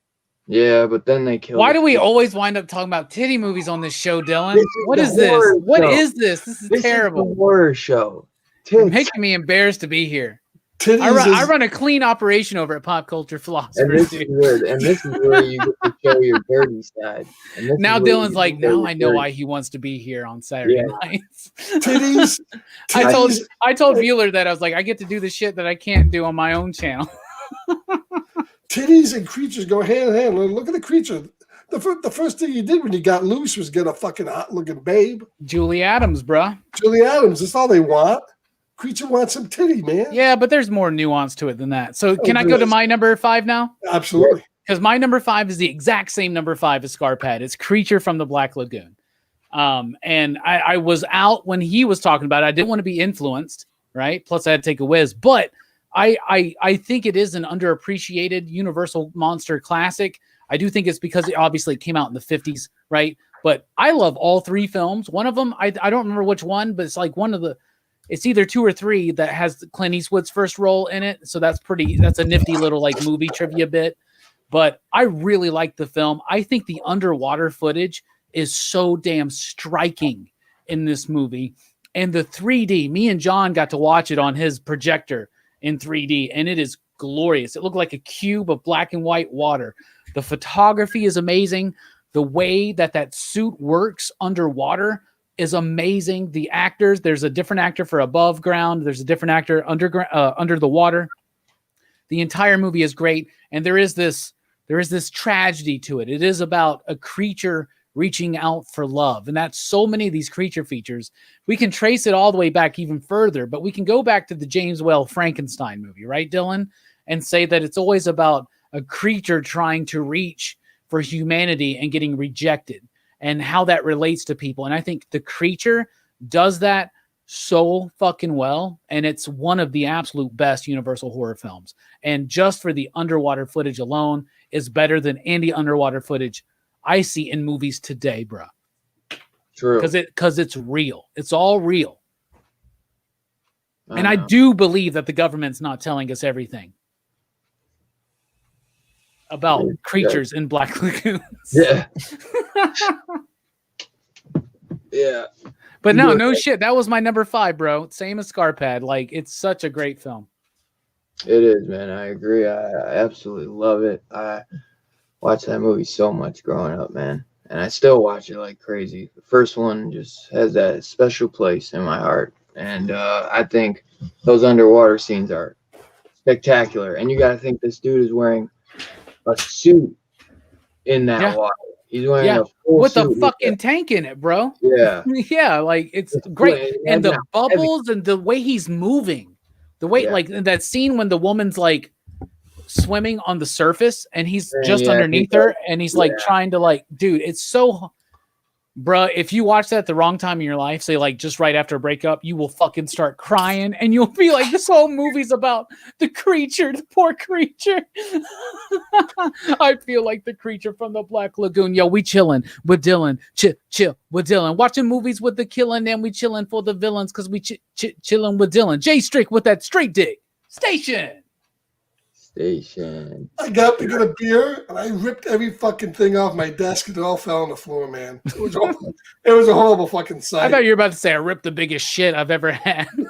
I was down on my hands and knees, fucking groveling on the floor until I pick up all the shit, man. Happy Saturday night, everybody. All right, what's your number 5, Dylan? I was gonna say I'm not sure if I would say Killer Clowns is a creature feature. It is a creature. If Alien counts, so does Killer Clowns. Killer Clowns. Yeah, I guess so. Yeah, it would have been on my list if I had a little bit more space, but yeah.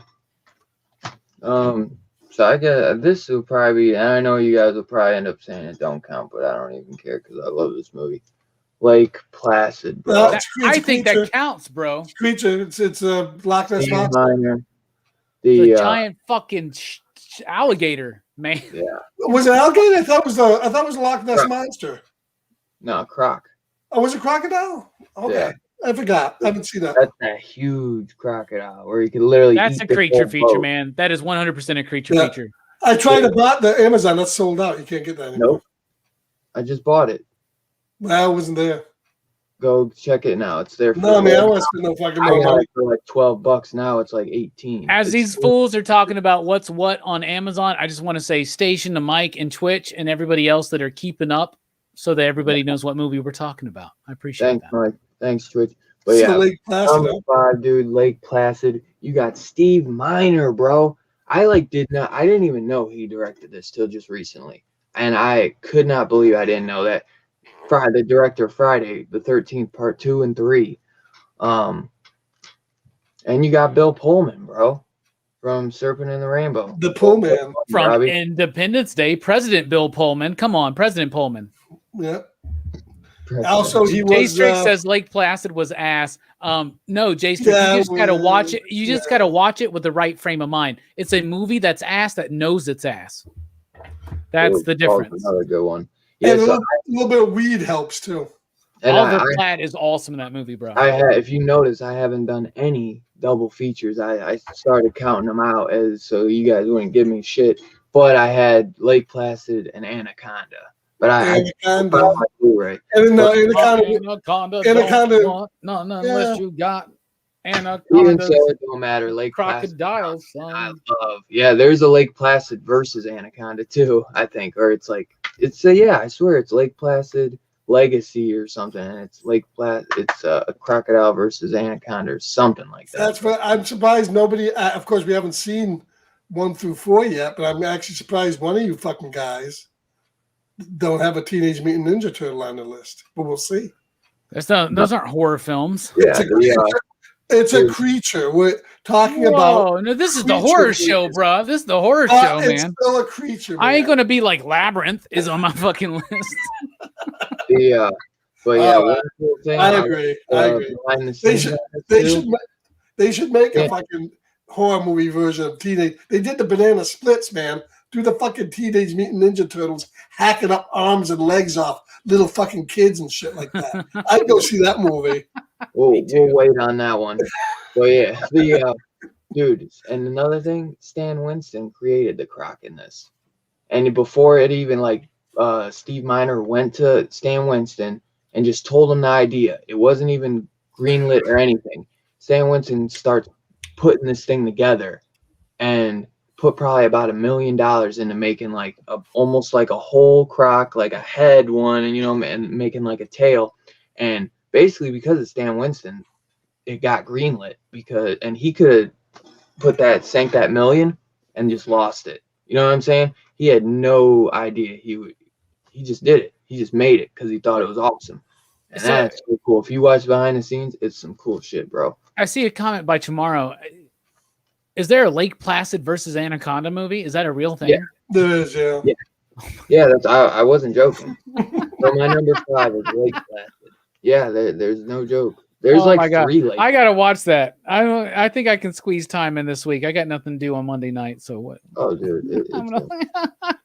I was watching this afternoon Cowgirls versus Pterodactyls. We're gonna get to the what we were watching section later.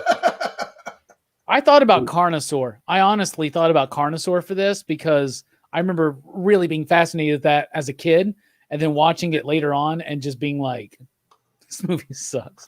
Oh my God! I always wondered though, does the Carnosaur, does he eat meat? Robert Englund is in it, people. Robert Englund is in it. Yeah, that's what he was saying. Yancey Butler. I'm watching that tonight. A pill can't keep your dick from falling off, Jay Strick. Let me just hazard a guess that Robert Englund did that movie for the paycheck. That's why every actor does the movie. That's why Robert Englund did every movie he's ever done. Jay Strick, I was watching this. Is this really good comic? Whose It's turn is called it? Teeth. Watch this comic. Where are we now? It's called Teeth. We're number 5, You know number what 4. I'm talking about, Robbie? That comedic movie, Teeth? Yeah, dude. Jay Get out, Strick. Teeth was on the Let's Fuck Jay Strick Up poll, but it lost to other movies, including Reanimator. But we're going to get Jay Strick to watch Teeth one day. And remember, I told you, we made Jelani watch that movie with us without him knowing what the movie was about. Yeah. And it was the funnest night of my life. One of Now, them. what Jay about Strick knows what it's about? now, what about the human centipede? Is that a creature? Mm, No. We're not it's not talking really about- mutated, is it? Anyway, It's, number 4 is for Scarphead, right? it's Yeah. mouth to ass, man. That's as mutated as you get. All right, here we go. remember, we're not for kids on this channel. We talk about stuff, but we're not for kids. So if you have any kids in the room with dogs or anything, get them the hell out of here. All right, number 4. ASAP. War of the Worlds, man. War of the Worlds is my number 4. Now, you know, you get a pretty good glimpse of the Martian in this movie, and he has those weird fucking eyes and the TV tube thing, and of course the Martian war machine is every bit as much of a creature. But the original War of the Worlds, 1953. This is the Criterion version, which I have to watch on Blu-ray, and that would be my number 4. These Martians scared the living crap out of me when I was a kid. So War of the Worlds, number 4, the Martians. My dog is mature. Thank you, Mike, for listing down what we're picking. Mike's the real hero here. Mike's the real hero. Mike Zero is a hero. Thank you, Mike Zero. I think everybody else quit doing it because Mike was doing it so efficiently. Did you see I picked War of the Worlds for my number 4? I did. I like that movie. I like it a lot. And War of the Worlds, first of all, it's a favorite novel of mine. I love the H.G. Wells book, and I love the Orson Welles radio drama. And that's my favorite version of the film. Way better than the Tom Cruise, Steven Spielberg one. The Tom Cruise version is okay, but that's not in the same league. Not in the same league. All right. So is it me, number 4? Yes. Yep. I'm going with David Cronenberg's The Fly. Scarpad touched on this a little bit earlier. I think it's a fantastic movie. It does kind of have this. Hold on. I just want to pick it. Did you just say I touched your fly? No, you misheard that part. Oh, okay. Yeah. Yo, we're on a virtual stream here. How did anybody touch anybody's fly? Hey, who knows what happens, right? Well, yeah, Cronenberg's The Fly is amazing. Gina Davis anchors this film emotionally. The metamorphosis that Jeff Goldblum goes through is insane. The makeup effects are so beautiful in their disgusting nature, right? And I like the old school Vincent Price one. It's fun, but this one really got to the heart of it. And you know, Cronenberg says that it's more about the destruction and the way like a relationship can slowly decay, right? And that's what it's kind of about, is like watching your lover change in front of you. And it just so happened to come out at the time where the AIDS epidemic was really kind of kicking up a lot, and it really hit that. And even if it's unintentional, that's what the movie represents too, because of its time. I think this movie goes layers deep than most other horror films, even horror films that I think go deep. This goes deeper than all of those things. It's a great creature. It's great body horror. It makes you feel the change. It feels painful, emotionally and physically, and spiritually. And to me, it's one of the best creature features out there, because it's one of the grossest creatures and one of the creatures that I feel the saddest about throughout the course of the film. Number 4, The Fly, David Cronenberg, 86. Well, it must have been pretty painful when the guy's fucking tallywhacker fell off and he had to put in the fucking thing. Yeah. But the pill can't keep your dick from falling off. No Viagra in the world's going to keep that from happening when you turn into a fly. Just lesson learned. If you ever want to teleport, make sure. That's right. Why couldn't it have happened to the fucking monkey? But the scene, a fly monkey. That's a whole other movie. Like they could have done that. It would have been almost like a Wizard of Oz type thing. Yeah, right. But the scene in that movie that gets me every time is when that annoying, I forget who played the character, but the annoying guy comes in that had the hots for his girlfriend. Oh yeah. And he grabs his arm and he burns his whole arm off. He pukes on it. Yeah. With his acid, the whole arm just falls off. So great. Love that scene. It's great. It's great. I remember watching this as a kid, like on VHS. You know, we watched it all the time. My parents didn't give a shit. It's just if there was nudity on screen, they'd tell me to turn my head, but everything else was fair game. And so I grew up on this shit, and The Fly was one of those films. That's why shit doesn't surprise me. You know, they were like, this movie's gross, and you're like, no, it's not. Right, yeah.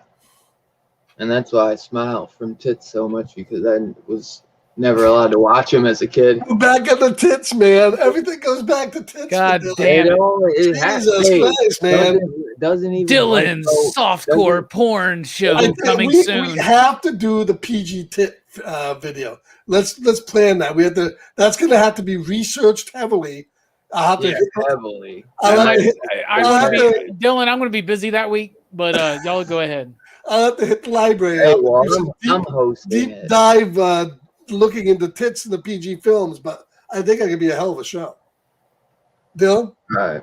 So my number 4 is Adam Green's Digging Up the Marrow. This is kind of in the, I guess, like where they're it seems like they're filming it like themselves, almost in a found footage, but supposed to be more like real footage, like because Adam is playing himself, and and basically this guy has come to Adam saying that he's figured out or he's found like that monsters exist, and he knows where they are, and that they basically kind of have like an underground living system, and they live all around the world. And basically the big part is that it starts off with, people that are born with deformities and stuff like, he's like, where do they go? He's like, once they hit a certain age, he's like, they just disappear and nobody knows and nobody cares. And he's like, Ray Wise plays the crazy guy. I love Ray Wise. He's in that. From Twin Peaks. Yeah, dude, he makes this movie. Robbie, I know you roll your eyes anytime I say Adam Green, but I'm telling you, dude, Ray Wise. Don't put your judgmental fucking expectations of me on me. Okay, don't do that, my friend. I'm just telling you what I see and know. But yeah, I just think you need to get off Adam Green's dick every once in a while. Is all I'm saying. It's not like he's Italian. So Dylan, what is the creature in that movie? I've never seen it, so I don't know. It's a few creatures. That's the thing. It's like a monster underworld. So you end up seeing a few creatures, and I mean, you'd have to see it to really know. I can't really explain it because they're creatures like you've never seen. They're their own thing. It's new. It's a new idea. It's not that remade bullshit that we're always. Dylan, did you get that movie at the gas station? No, I got it on Amazon. Oh, okay. I was just asking. What gas stations sell movies? They sell them all the time down the gas station down the street. Yeah, man, the previous feedback. Not mine. The $2 bin. Every time I go on the road, which has been a while, but every gas station that you stop at, every truck stop has fucking $2 fucking DVD section. I wish mine had $2 DVD sections. I mean, they're not a good. It's not a good selection. Right. We got Dylan's picks from the gas station. I love it. You got to do a series, Dylan, where you go to gas stations all in the Cleveland retro area and get movies and then review them. That could be a fucking $1 million idea. Bro, I'm not even kidding. That's actually a good idea. I'm telling you. I'm not even kidding, bro. That's a great idea. Like, just pick the most random fucking shit at gas station rest stops in the fucking area outside of Cleveland. I'm telling you, $1 million. You'll be the next Perry. God. You will. No. Holy shit. I'm looking forward to checking that one out, Dylan. Yeah, you'll. I'm watching all the Adam Green stuff, so. Lefty's like worse than Dollar Tree. No way. No way. No, you can go to Dollar Tree. There's some shit, man, at Dollar Tree, man. Let me tell you. You can go to Big Lots and Big Lots has actually some decent stuff. Yeah, and Dollar General does Dollar too. Tree has good shit but too. The Dollar General sometimes like Alfred Hitchcock collections at the Dollar Tree for like $1. You just gotta get them when their shipment comes. It's like the absolute shittiest fucking quality. It's like scratches all over everything. Public domain. Yeah, it's the public domain shit. It's like I got Night of the Living Dead, y'all. Yeah, I saw The Living Dead at Menards. Oh, we're in top 3. I think we're making good time. No, we're in 4. This is number 4, isn't it? And we just did number 4. Oh, number 3. Yeah, look at the chat. They've been keeping up for us. I don't know what the fuck's going on. Anyways. Darkpad, what's your number 3? Godzilla, baby. It's got to be Godzilla. King of the monsters, king of the creatures. This is the Criterion Blu-ray. Nice. Of the original Gojira. I also have, it's over there. I should have brought it out, but I got the the gigantic one that Criterion put out, the book one with all the Godzilla movies in it. Oh, I'm so jealous. Really? The only thing that sucks about that is they didn't secure the English soundtracks, which is no big deal because the Japanese versions are better. But the only reason the English soundtracks are nice is because sometimes you like to just kind of throw those movies on while you're doing something else. And if it's all in Japanese, you gotta watch the screen. I was about to ask you, what's your favorite version? Is it Godzilla King of the Monsters or is it Gojira? Gojira's a better movie. Yeah, it's so haunting. Well, hold on. Let's take that back. My favorite version, if I was to share it, is probably King of the Monsters because it's more fun. You got Perry Mason in there, as Steve Martin doing his whole shtick, and it's more of a fun movie, a creature movie. Gojira is a better movie. Yeah, it's a haunting film, and it's a better film. Yeah, and you almost feel sorry. Well, you do kind of. You don't feel sorry for Godzilla at the end of King of the Monsters, but you do kind of feel bad for him at the end of Gojira. So both versions are on here, but either version, it's fantastic. So King of the Monsters, and then of course any movie Godzilla's in after this is pretty good. So Godzilla, number 3 creature. Nice. I wanted to put Gojira on there, but I didn't because I was like, Godzilla could be a whole show, and I'm glad that you did because it had to be mentioned, and it had to be mentioned at the top, 100%. Is that the creature from that movie you were talking about? Is that what that is, Dylan? Or is that's not Godzilla? That's like the tree monster. Dylan, what are you doing?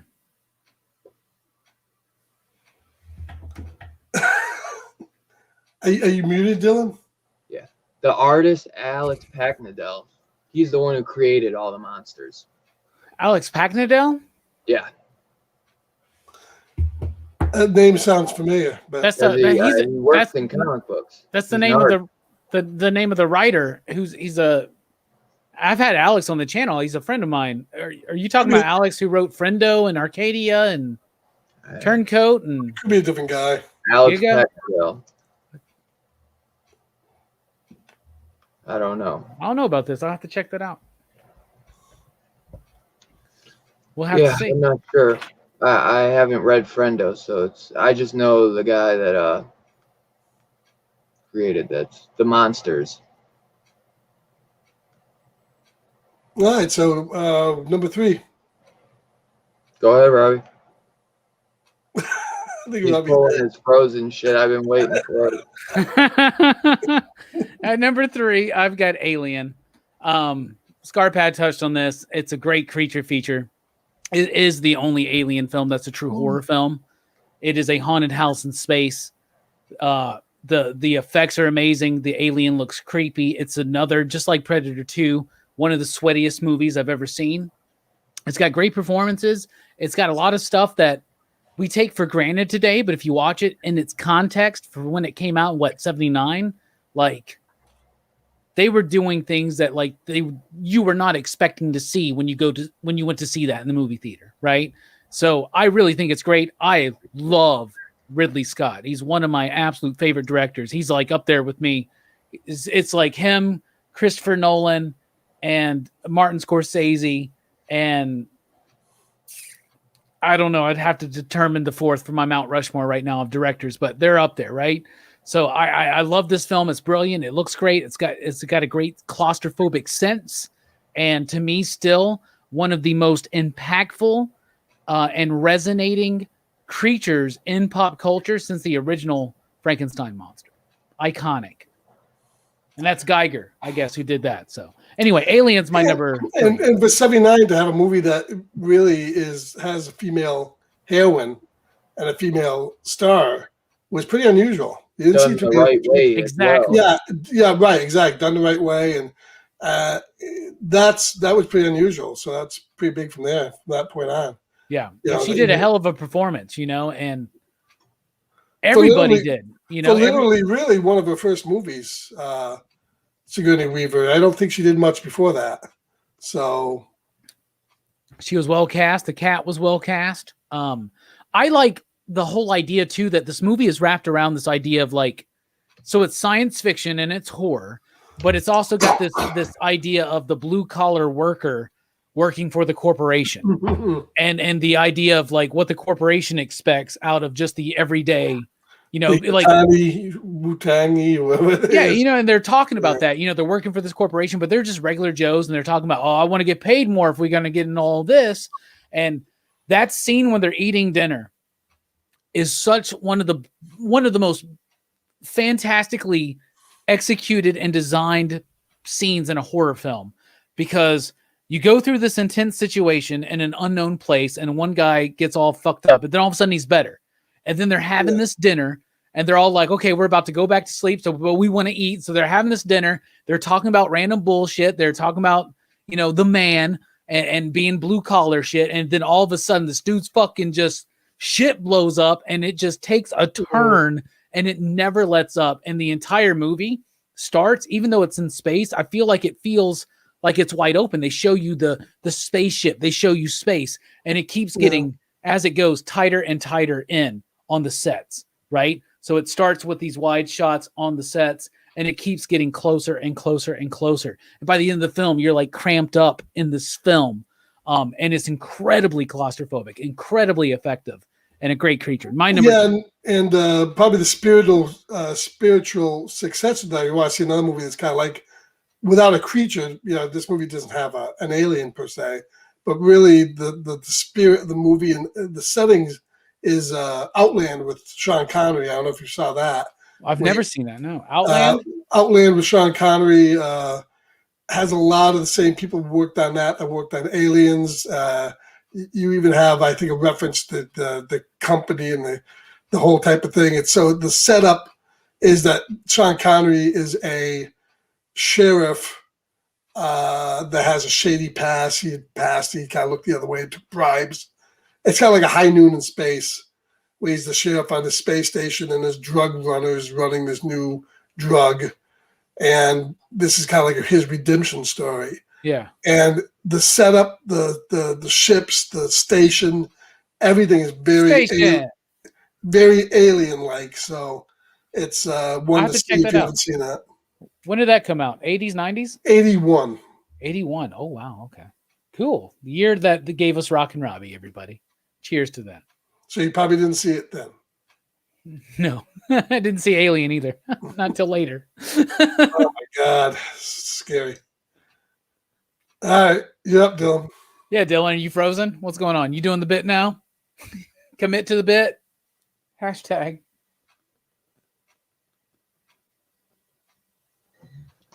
My number 3 is Jeepers Creepers. I love the second one, but I say the first one's probably obviously the best and my favorite, but I love both of them. Robbie's trying to pull the bit while I'm talking, but I'll keep going. This movie scared the crap out of me. I remember when this came out when I was a kid. I love that figure, bro. Love it. There was a Funko Pop for him too, and it's like things were sprawled out like that, and I wanted to get it, but I missed it. But dang, I gotta get one.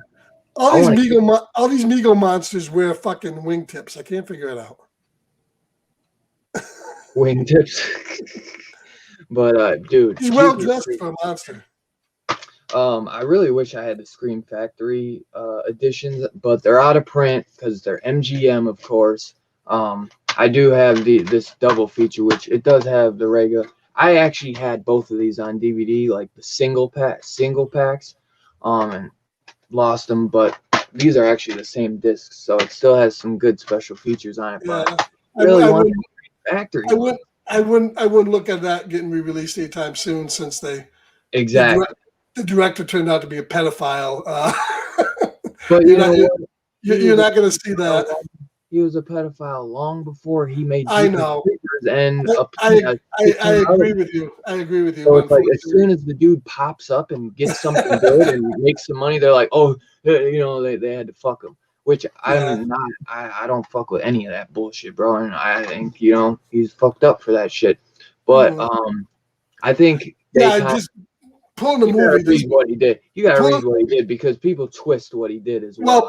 Well, pulling the movie doesn't make any sense. Exactly. And the third one, after the third one, he was leading up to do a 4 and 5. So I was really bummed about that because I love this series, and I don't care. It's like fuck the guy then, man. Get somebody else to do it or something, man. Like, but I just want more Jeepers Creepers because he's a cool monster and he's an original idea, man. And it's like the one we don't get many original ideas, and it does suck, man. It sucks that it came from the mind of a fucked up guy, but I ain't never seen Jeepers Creepers. You've never seen it? No. Wow.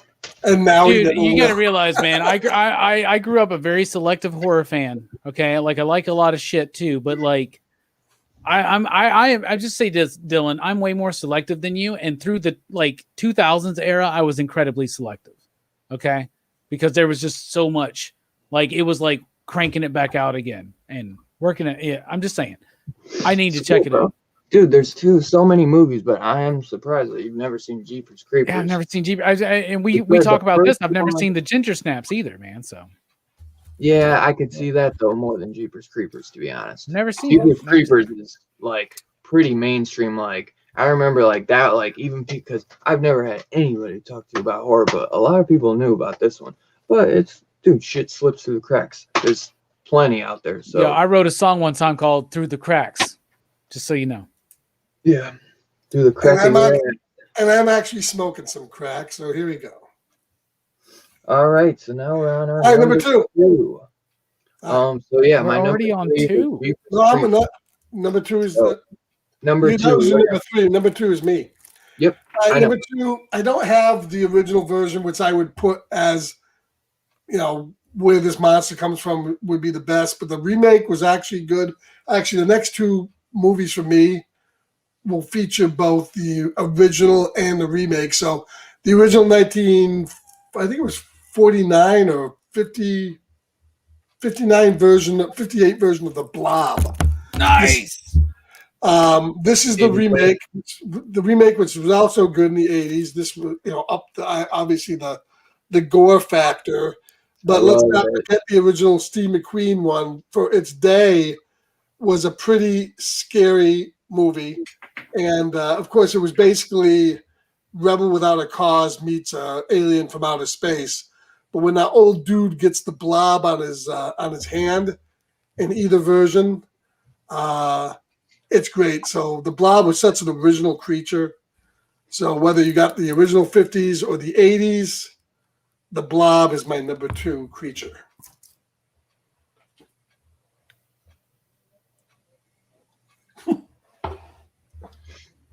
I'm just weird stretching. The Blob is a great pick, man. Good one. I seen somebody mention the Steve McQueen one, but I absolutely love the remake. Yeah, Steve McQueen is the classic, and of course the. I used to have the DVD Criterion of the Steve McQueen Blob, and I got rid of it. There is a Blu-ray Criterion out now. So that's I love the original, but the remake that's the one I remember the most from when I was a kid. But I really like both of them. But yeah, they're both good. Yeah, they really are. That's a great pick. I think this was the first Scream Factory I ever bought. This and then Silver Bullet. Nice. And those are two of my all-time favorites. Like as soon as I saw this, because I don't think this ever got a Blu-ray. And and you can tell because obviously when Dylan buys, because if you don't get the Scream Factories when they first get out, you don't get the slip covers.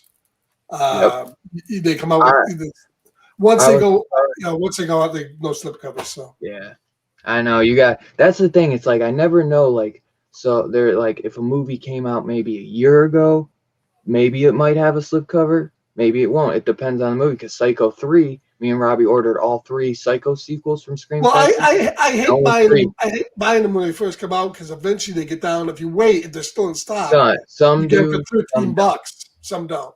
Some do, some don't. And sometimes you can just sell the slip covers and make some money. Yeah, that's true. Keep the Blu-ray. Just sell it's true. Dude, you could sell a slip cover for like $15-$20. I know. Right, not the Scream Factory Trick or Treat, but like the regular ass Warner Brothers one that came out when it first came out. Right, I worked at Movie Stop at the time. I got it when it first came out. I loved it. I found out that at the time that thing was going for like $100. I sold that shit on eBay. And then I bought the $10 version. It's the exact same, just without the slip cover. Yeah. I'd like to find the Scream Factory and Killer Clowns because I got the shit ass. I got the Arrow. The Arrow. Yeah, I got the Arrow one. That me too. Yeah, because I got the shit ass MGM one. It sucks. Me too. Oh, Lefty Pooh says that Frank Darabont worked on the Blob remake on the screenplay. That's cool. Yes, he did. Yeah. He also worked on Dream Warriors, which is the best Freddy sequel. So, Will the Dream Warriors, my number 2. Yep. All right. I feel like I've talked about this movie way too much recently because we keep doing things like Christmas horror and 80s horror. So I'm just going to try to keep this brief because a lot of y'all already know my thoughts. My number 2 is Gremlins. Okay. Gremlins to me is one of the greatest cinematic achievements in history because it was the first film that I was ever truly fascinated and fixated on. Gremlins still scare me to this day, but I'm charmed and enamored by them. Gizmo is so incredibly cute. My love for cats, I completely put into Gizmo, and my tolerance of their behavior, I put into the Gremlins. I love both Gremlins films, but I will definitely spotlight the first one. But since I've talked about the first one so much, the second one isn't bad. Let me just say this. I love the second one. It is fucking bonkers. It's Looney Tunes. It's ridiculous. Dante is making, it's kind of like a Texas Chainsaw Massacre 2 type situation where the same director comes back and kind of parodies and has a meta commentary on what he did before. And I actually think it's brilliant. I think it's really cool. I love the idea that like in theaters, Hulk Hogan shows up, when the theater, the reel gets all messed up, but on the VHS release, it's John Wayne because they're watching, I love little bits like that, and obviously the puppeteering, the special effects are way better in the second one. I love the second one. I love all the extra personalities. And my final thought would be this. Key and Peele, right, did the pitch room skit about the pitch room meeting for Gremlins 2. You got to watch it. It's hilarious. Gremlins 2, Station. All right. Wow, we down to number 2. I wasn't sure if you were gonna do it. I had to say Gremlins. You know that. I knew. I wasn't sure. I figured you would. So my number 2 is Pumpkinhead. Pumpkinhead. And slaying it. This was a close between 2. I got it. Yeah, almost on my list too. But I love this movie, man. The creature in this is just crazy. Stan Winston's debut to direct. To his directorial debut. Nice. And Lance Henriksen, man, is just phenomenal in this, man. Like from him going back and forth to just being like so enraged that he doesn't care what happens to these people, to then him snapping and becoming kind of the hero in a way, it's just he's so mixed emotions, which would be for anybody going through what he goes through. And I just love this creature, man.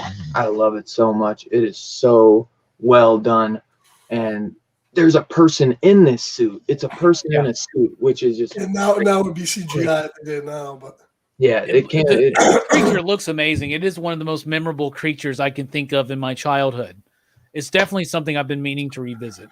Well, I think the reason why a movie like Pumpkinhead's important is because it came out in that period of time where you were being, and we love those movies too, but we were being inundated by every Friday the 13th, Halloween, and Nightmare on Elm Street sequels. That's all that was coming out.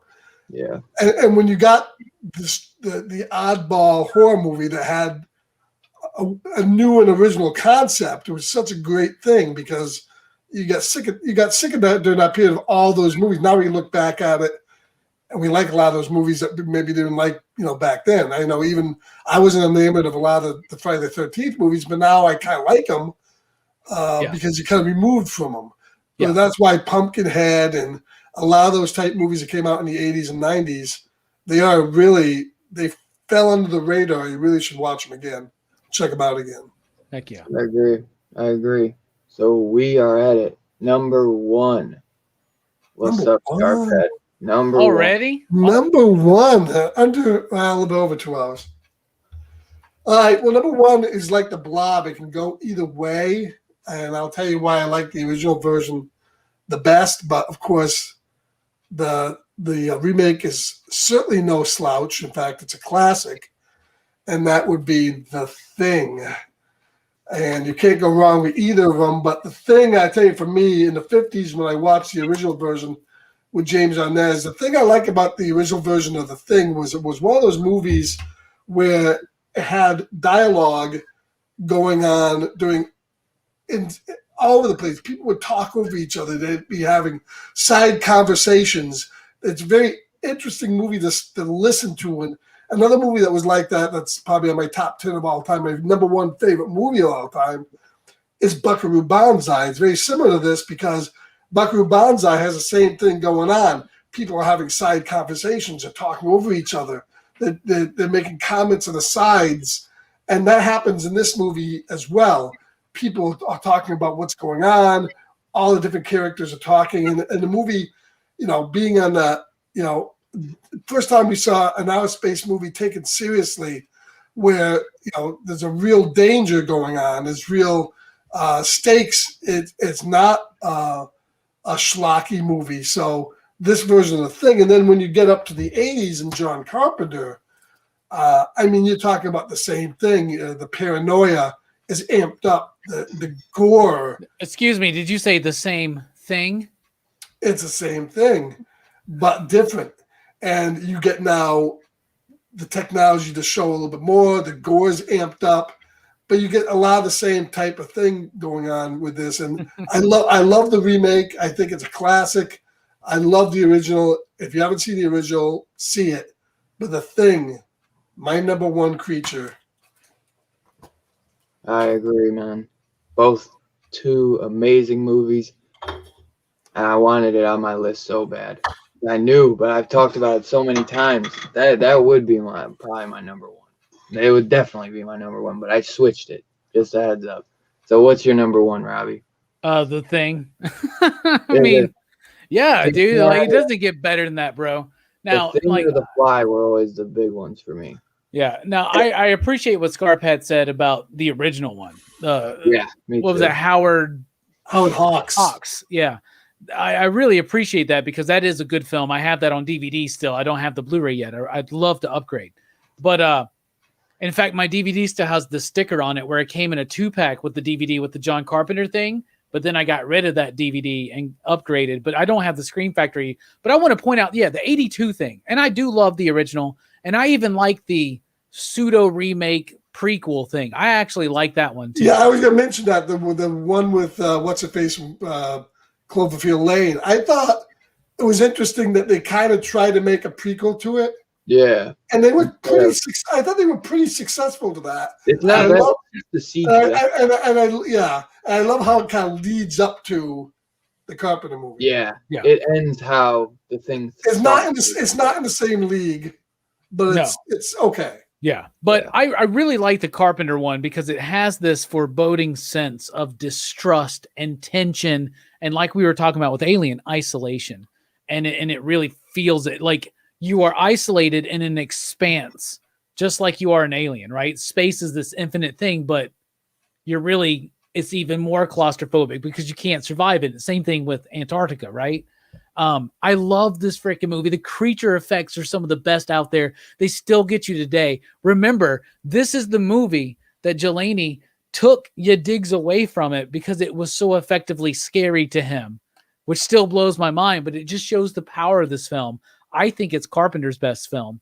I think it's the best film of 82 by far. And 82 to me is one of the best years in cinema history. And I think it's one of the best movies in the 80s. And it's definitely, for me, the best creature feature, The Thing. John Carpenter's The Thing. I would definitely say it's Carpenter's probably his best movie. Probably his most mainstream, his best movies. And the music, the way he worked with Marconi it's so subtle, but just hearing boom, boom, boom, boom. And Kurt Russell, Keith David, and everybody else in the film, they just put out stellar performances. I love it so much. And the movie feels cold. And it should. Yeah, right? And it shows too that I think even to this day, 50 years, 40 years later, properly done prosthetic effects will scare the living shit out of you even more so than CGI. Yeah, even if it looks goofy CGI will always at some point be outdated, usually Yeah. as quick as it comes out. I mean, look at Babylon 5, look at some of the other stuff that's come out back then. Look at the remastered Star Trek. It looks pretty cheesy. But in fact, nowadays, I'd rather watch the old 60s effects on Star Trek than the CGI they put in them now. That's why I like my Blu-ray. I can toggle Right. between the two of them. I love it. But prosthetics done then, I think a lot better than Yeah, CGI. even if they look cheesy at times, like when the thing sprouts legs and runs away, it looks cheesy at times, but you know, we can be forgiving of those through the lens of nostalgia. But like when you watch something like Day of the Dead or The Thing, those are still some very visceral effects. They hit you better than any CG zombie throat rip or creature effect, you know? So yeah. So shouts out to it. Was it who did the special effects on this, Dylan? I know you know. It was Rob Bottin, wasn't it? Rob Bottin. Yeah, it was Rob Bottin, yeah. Rob Bottin did a lot of those effects back in the 80s. Movie from the other Carpenter movies is that Rob Bottin did the effects in it. Yeah. Nice. But all right. I think Carpenter realized he had to get somebody top notch for that movie. So, like I said, I changed my number one so many times, especially during the stream. I had it at The Fly. I had The Blob too, and I had it as a double feature. The Blob and The Stuff is a the stuff I just watched that. fantastic double feature. I was trying to think though, is The Stuff a creature? But I think what I said. The stuff is like a parfait. Yeah. But I guess it could be a creature and a parfait. it's like I guess the stuff is a creature. It's living. I guess that counts. Yeah. Right? Yeah. Well, That's a really good film. I watched that just a couple Yeah, I one did you guys too, yeah. didn't mention though, and I had this on there, but you can only talk about, I guess, the one story, the Fluffy story, is one of the coolest creatures that I don't hear get talked about too much. Oh yeah, the crate But Fluffy. creature. Creep shows, Fluffy. Are you talking, is that the crate creature? Yeah, the crate. Okay, nice. Crate. So yeah, I love Fluffy Thompson. So, wait, is that your official number one then? And wasn't that the crate guy, that was the story with the guy who just recently passed away, Hal Holbrook. He was in a lot of John Carpenter films. Yep, and Adrian Barbeau's in it. Yeah. Yeah. So yep, that's our top 10 list for creature features, guys. Wow, Wait, was that you? Hold on, that was your number one? Was Creep Show?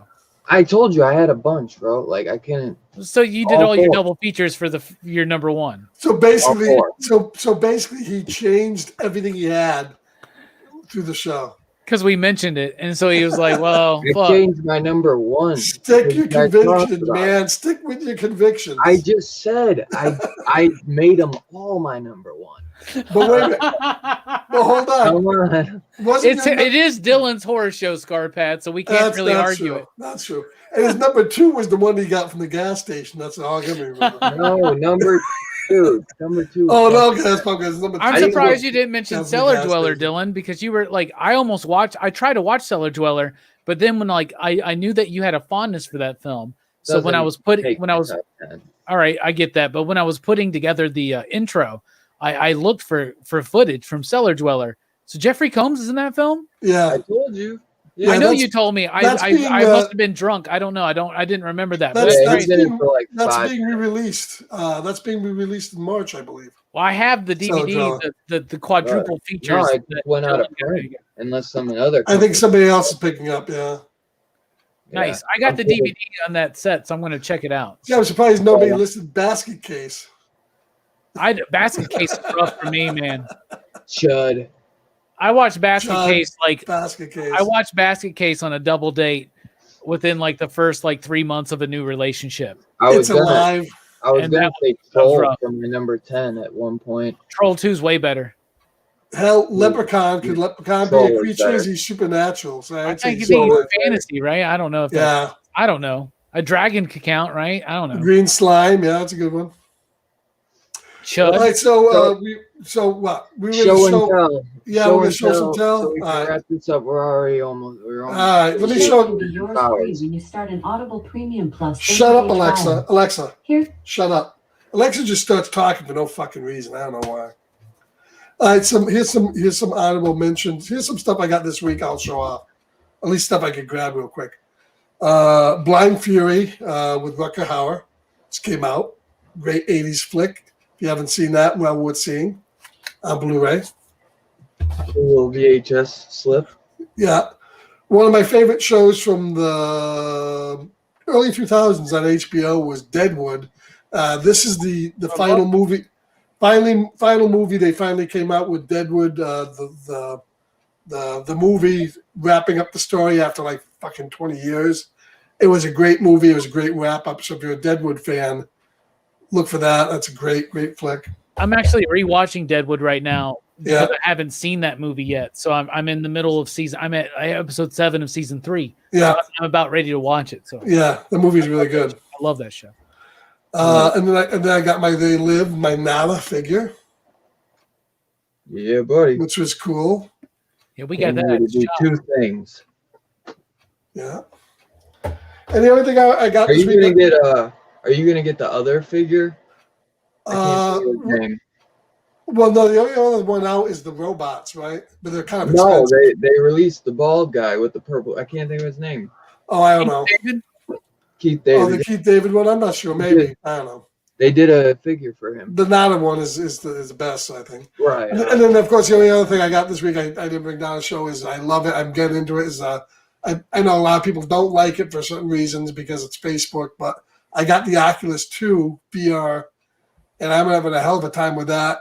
I was telling Dylan, when you go into it, there's virtual theaters you can go into. And you can go into these virtual theaters, and it's like walking around classic theaters, and you're actually watching movies on the big screen. And the first one I went into was showing Day of the Dead. And it's like watching it on a big screen. So it's very fun, very fun. That's so cool. Especially when you can't go to movies and it looks like you may never go back to movies, unfortunately. Nice. Well, you can go back to movies right when we end the stream. There you go. Son of a bitch. So, Robbie, what do you got to show this week? Are we doing the what did we watch segment still? Oh, yeah. I watched WandaVision. I'm behind episode 4, which finally got out of the whole sitcom thing. And starts telling the story. I like WandaVision. I think it's really good, but I do think those first 3 episodes could have been 2 episodes, and they could have told the same story. But it would have been the decade thing. So. I guess. But WandaVision, I'm enjoying that. I finished season 2 episodes. Dope, man. Okay. Yeah, I haven't watched it yet, but I will get to it. I finished season 5 of The Expanse, which was very good. It was okay. And what else am I watching? That's about it. I haven't seen season 2 of The Boys yet. I have to check that out next. All right. So what I watched this week in horror, in particular, because I did watch Boys in the Hood, though we didn't do the review, obviously. But I'm glad to be here, Dylan. I'm just so thankful. So I got to give a mad station out, John Hammertime Holshoe and Justified Justin Goldsmith for helping me get the computer back up and running for tonight. Station, my brothers. Thank you. Horror stuff I watched this week. I watched Stuck. Dylan watched it as well. I can't wait to hear his thoughts. Oh my God. I did watch Fortress, the Stuart Gordon, because we were on that Stuart Gordon kick. So I watched the Fortress movie with Christopher Lambert, and I remember that. Yeah, I still don't like it, but I was never a fan. It's got some decent ideas, but I watched The Burrowers, and that was cool because it influenced my list tonight. And I watched Hatchet, Dylan, and really enjoyed it. Okay, by your beloved Adam Green. So I watched Hatchet again. I've seen that one. I haven't seen any of the others, but I've watched Hatchet. You know how happy that makes me feel. I rewatched it. I had right now, and I didn't let you know. I didn't let you know because I wanted to surprise you tonight. But I did watch Hatchet and I enjoyed it because I know I'm getting ready for that show. Wait till you get to Hatchet too. I did read some horror this week, comic book wise. Maniac of New York, which is kind of like a Jason. I got that. I haven't read that yet. But Man Bat kind of gets on the whole mad scientist type vibe, so I'll go ahead and mention that. I thought that was pretty. Man Bat, yeah. Fear Case kind of leans a little bit into horror because it kind of leans from The Ring. It's about this case that's been passed down for ages and ages. That once you get it, within 3 days you have to pass it off to someone, otherwise it will kill you and go into somebody's hands that you love or some shit like that. But that's kind of pushing it. And then the Future State Swamp Thing I thought wrapped up really well, and I thought it was kind of horrific. as well. So that's what I consumed. Show and tell. The original Creatures. Before you show, I want Okay. to say, I Yeah, love this comment right here from TSG Comics. Bro, I watched Reanimator and Castle Freak for the first time this week because of you guys. I'm a horror fan now. Welcome to the army, brother. Well, now, okay, so he is a horror fan now. Nice, because I was like, well, what did he think about him? Oh, well, yeah, he said he's a horror, yeah. And those are two good ones to watch. I highly recommend you checking out From Beyond next and Brida Reanimator. I don't. Okay, maybe Bride, and then Dagon. Dagon's actually. And Dagon. Yeah, and then Dagon. No. And then watch his Masters of Horror episodes. They're on. Yeah, but Bride is not as TV. good as the original. And then they made that real strange Reanimator flick in Russia. Did you watch that? What Reanimator? What's that? Beyond? Yeah. I never said it was better than the original, but Bride Reanimator is fucking awesome. It's wild. Bride. Yeah, Bride's okay. I like the original better, but it's Yuzna, right? Yuzna directed that one. Yeah, and you have like. Here's something. It was on Amazon Prime when I watched it a couple weeks ago. It was on Amazon Prime. I hope it still is, but watch Society. Yeah. If you like those movies, you'll like all the others. So show and tell. All right. The original Creatures for me, I was scared of gremlins, but I was also scared of dinosaurs. So I'm a big Michael Crichton fan. I just wanted to show off my copy of Jurassic Park I've had since I was like a kid. Frankenstein's a creature. So I wanted to show off this cool Mary Shelley short stories thing I have. It has Frankenstein. It has others. And then I have some toys that I thought were creature based. So there's my Fin Fang Foom from Marvel. It's kind of a dragon, right? So that counts. Kind of a dragon. I picked Alien tonight, and I don't have any Xenomorph figures really, but I do have this Spider Slayer from the Spider-Man 90s animated line that looks exactly like a Xenomorph. So why not? It does. I got this Power Ranger monster figure. He's like a giant spider, so I thought that was appropriate for, creatures. That's cool. And then, in honor of Godzilla, I've got a Reptar, like Burger King Happy Meal toy or whatever. That's almost like the son of Godzilla. Yeah, right. So that's cool. And then one of my favorite creatures. Bastards. I talked about how much I love Lovecraft. So obviously that means I like Cthulhu, right? So there's my glow in the dark Cthulhu Mystery Mini. So that's pretty cool. It glows in the dark. There's the Cthulhu Pop, the original. Here's the glow in the dark version with the red eyes, which is pretty dope. Ooh. And then bring it out. And then I got this version too. Oh, look at that baby. Yeah. Which I really, really like. You got the wings. And then I've got this Aquaman on a Cthulhu. You're really into Cthulhu's. And Aquaman. Oh, so that worked. And here's my copy of Yahtzee. I have the Cthulhu Yahtzee. So there are dice in there, right? But that's my copy of Yahtzee. So that's my show and tell. Creature, kind of, right? Yeah. Kind of. Yeah, sure. I didn't really buy anything new this week, so I just showed off some older stuff. No worries, bro. You don't always have it. Sometimes we ain't got the money to buy new shit. I did open my Ghostface figure. I opened my Ghostface figure. That was dope. And to be honest, since we're talking about horror, I do want to once again spotlight my Mayor McCheese and Officer Big Mac pops. Because pretty horrific, actually. But there you go. So, all right, Dylan, what about you? And what did you think of Stuck, bruh? Dude, Stuck was incredible. So I had a bad migraine Sunday, and I wasn't feeling good like Sunday and Monday. And when I because I worked all night, so I get home at like 8 a.m.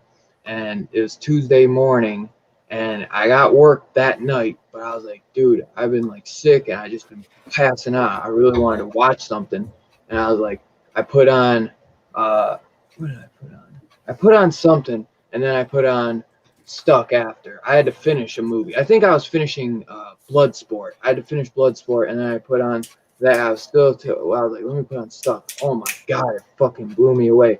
And don't tell me I ain't gonna talk about that girl from Invisible, man. I have Don't- always had a thing from Oh, Mina Savari. Is that who you're talking about? In the, Stuck? I don't remember her name. In Stuck? You're With the talking about- braids. yeah, With the braids. that's Mina Savari. She was in American Beauty. Okay, but I know she's in the brand new Invisible one. She's great in And that movie. man, she is hot in this one, bro. Because I didn't look at her as being like a dime and that, but dude, she looks good, bro. Like for real, Dude, I was like, damn, it made me look at her different. But That performance, man. Like She it's does. basically, if you don't know, Stuck is about, it's a Stuart Gordon film. It was his last one, and what happens is she is this like nursing home nurse, right? Yeah. And she's very compassionate, but she's one kind of night like ghetto, but she's white. a little, yeah, but you know she just has a rough life, you know. Oh yeah, true. But like, so she winds up hitting this dude who's literally, it's his first day as a homeless person, right? Yeah, And she just hits lost him, her place. and he gets lodged in her window, and she just drives home driving home. and keeps him there, and it just spirals out into this whole thing where Dude, she's trying to and cover it up. Her the boyfriend, homeless man. dude, and that whole scene when like she goes to get her boyfriend, who's that drug dealer dude, Yeah, and she catches him with the other woman, and she's like hits her with the fucking frying pan and shit. Like it totally takes you out of the movie for a moment, but it just like releases all this tension because it's Stephen Ray, right? The guy from like V for Vendetta, right? yeah. And he's just like, it's so fucking sad, but it's a movie about empathy, man, and it's really powerful when you get It to really the end. is. Yeah. So where is that? Where can you see that? Where's this? Tubi. It's free on Tubi. Oh, I have to It's check it out. incredible. And I agree. When you said top 3, I agree. It's a I top 3 agree. Stuart Gordon horror film for me. It is phenomenal. It would have And then, changed like, my list last week. Then when like the homeless man that gave the guy who gets stuck, it gives him that cart, and he's like getting messed with by the cops. He's like, Yep. he's like, you didn't even look. You didn't even look, man. You He's know, the and I only was one like, that saw him, man. She He's the drives only home with one. this dude just stuck, like Winnie the it's a fucking little far fetched that you would know that's your buddy. Yeah, though. yeah. You know, like his head is in the you know, you couldn't see it. You could not tell. But I get maybe the jacket or something. I don't It's know. the jacket, I think. It's a movie. I'll so have to check it out. It's a it good. was really good. And just like what somebody will do. It's gross. man. I'm going to tell you this, man. So So- Sam Fett, member of the PCP Army, he was here earlier. Yeah. So he messaged me on Twitter, and he goes, "So me and the lady the other day, based on your recommendation, because you know I watched this the morning after. So we did Stuart Gordon's show last Saturday, and then on Saturday morning I watched Stuck, and then I did a movie review on Rock and Robbie Live, and Yeah. then Sam told me that he decided that him and his lady were like, well, let's watch this movie over dinner, and literally 2 minutes into this movie, they pull this guy over because she's a nursing home nurse, right? And she turns this dude over, and he's like shit himself. And he was like, it ruined our dinner. And I'm like, I'm so sorry. I Don't didn't ever tell watch you to Stuart watch Gordon it, while eating dinner, though, at any point, any movie, except for Honey, I Shrunk the but Kid. Be prepared Yeah. for him to I ruin can your eat, dinner. I'll eat spaghetti during like the grossest shit. I don't care because I'm so desensitized to it. But yeah. Like, can you imagine that? Like having a romantic dinner. We're gonna watch this movie Rock and Robbie recommended, and you're Yeah. like eating your shit, and all of a sudden this dude just shit himself, and it's like all over the screen. Yeah. Oh, it's So kind of yeah. I also watched Mimic this week, for which I mentioned when I added it to my list. I'll show off because a couple of these I just got, and so for my show and tell, and I'll say because I watched these too when I got them. I got this like at the end of last week, and it was after our show. But the From Dusk Till Dawn quadruple set with the Full Tilt Boogie documentary on here, or whatever it is, and it's out of print. That's actually kind of hard to find, the Full Tilt Boogie, but wasn't as impressed with it. But I love the movie, so I'm cool with having that. So at least I got it. What else did I watch? There's something else I wanted to tell you about. I don't know. I did. I was watching this, but I want to rewatch it. Event Horizon. nice. I was What happened watching. to March Madness? I was Did telling you. you see TSG's comments about Stuck down there? No. But I also got Such this. thing was This was like crazy. $5 on Amazon. Nice. Yeah. That's what. Yeah. I know. I know. Trust me. That one guy noticed. And Mill Creek put this out. It's only like $5, man. I need it for the Carpenter collection, and it's got some good, decent special features on here too. I enjoyed this on the rewatch. Yeah, a lot see, more than I have ever. This is advertised as coming out March 16th. I've ordered it. I hope it's the original It's on version. Shudder right now. It's the remake. Oh, it's the remake. It's the remake. Shit! Yeah, that's I wasn't aware of that. Yeah, it just came. It's a remake. Does it suck? Should I cancel it? I haven't watched it. It's on Shudder. I plan to watch it, but I kind of have been taking my time because I adore the first one, the original. I thought it was the original. I got screwed. Yeah, $16. Should I cancel it or should I keep it? Well, I'll keep it. Yeah, you could always cancel it. I gotta sell it. I don't have Shudder, so I should probably get Shudder. Oh, I also watched Lake Placid. I'm trying to think, man. There's some other cool stuff I watched, but maybe I'll mention it next week if I remember. All right, guys. Well, I'm gonna head out here. I gotta go take the poochies out. So, hey, it's been great doing the show. Hope you enjoyed it. I did enjoy it. All right, Robbie's sleeping. I'm done anyway. So if you gotta go now, that's cool, Scarphead. All right, we'll catch you later, guys. Catch you later, everybody. Enjoy. Have a good time. All right, Scarphead. Have a good one. But yeah, so I also got Prison, which is out of print. This is the first movie where John Carl Buechler and Kane Hodder met, and this is the job. This is the job that got Kane Hodder, Jason, when John Carl Buechler, because he ended up donning this costume and showed so much. And Viggo Mortensen, Empire Pictures. This is a really good one. Rennie Harlan did this. The guy who did Nightmare 4, Cliffhanger with Sylvester. And this is a good one. This is a fun one. You know, a ghost story in a prison. I had fun with that one. Go. Also, I did not watch this, but Escape from LA. Okay. There's a Carpenter movie I was watching. I know I watched, Ghost in Mars. And I did. I think I told you I watched Assault on Precinct last week. And I was watching Bride of Reanimator, and it made me. I looked, and I could not find my DVD copy, and because I had like a 6-pack thing, and I had like Bride, Beyond, and Return of the Living Dead, and I could not find it, and it's out of print now. And so is this Arrow out of print. And if you notice, it's kind of like a UK release, but the Blu-ray is all regions. So I just needed it, man. I needed it. And I'm so excited. I just got this in today. So happy, bro, for this. Nice. So pumped. And I also got this in today. Idle Hands. I don't know if you've ever seen this, Robbie. Yes, I have. I was there, my friend. I was there. You were there. Good. Opening night movie theater. Jessica Alba in this. Offspring, man. Offspring, bro. Seth Green, dude. And it's on sale right now for $20. And I knew it was coming with the slip, so I was like, fuck it. For the slip, it's worth it. And I can't find the slip, it's worth it. You're worth it. For the slip. For the slip, it's worth it. It's worth it. For the slip when we chilling with Dylan. This movie brings back such fond memories. This is one I was watching. Like, I was watching this as a young buck. You know what I'm saying? Like, this movie was awesome, dude. And I had it in high school, man. And I don't got it no more. I lost it or something. So a lot of stuff I've lost over the years, and it bums me out. And then I go look, I don't have it, and I'm like, it's out of print now, dude. So that's what made me go and get this. I'm getting Beyond Reanimator soon too. I gotta get it. I don't care how crappy it is. I love Bride of Reanimator, and Beyond is definitely nothing great. But I think if they would have brought back Bruce Abbott, that it might have been better than what it is. I think that's where it kind of steals clear, because you got this annoying ass like scientist guy or whatever. I don't know, but it was just bad all around. Yeah, but this one I'm so hyped to watch, man. I cannot wait, and I can't wait to watch this tonight, man. But that I believe is it, man. I don't think I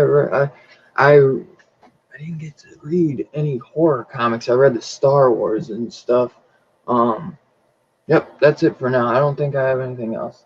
I say I got that one this week too. I just got that.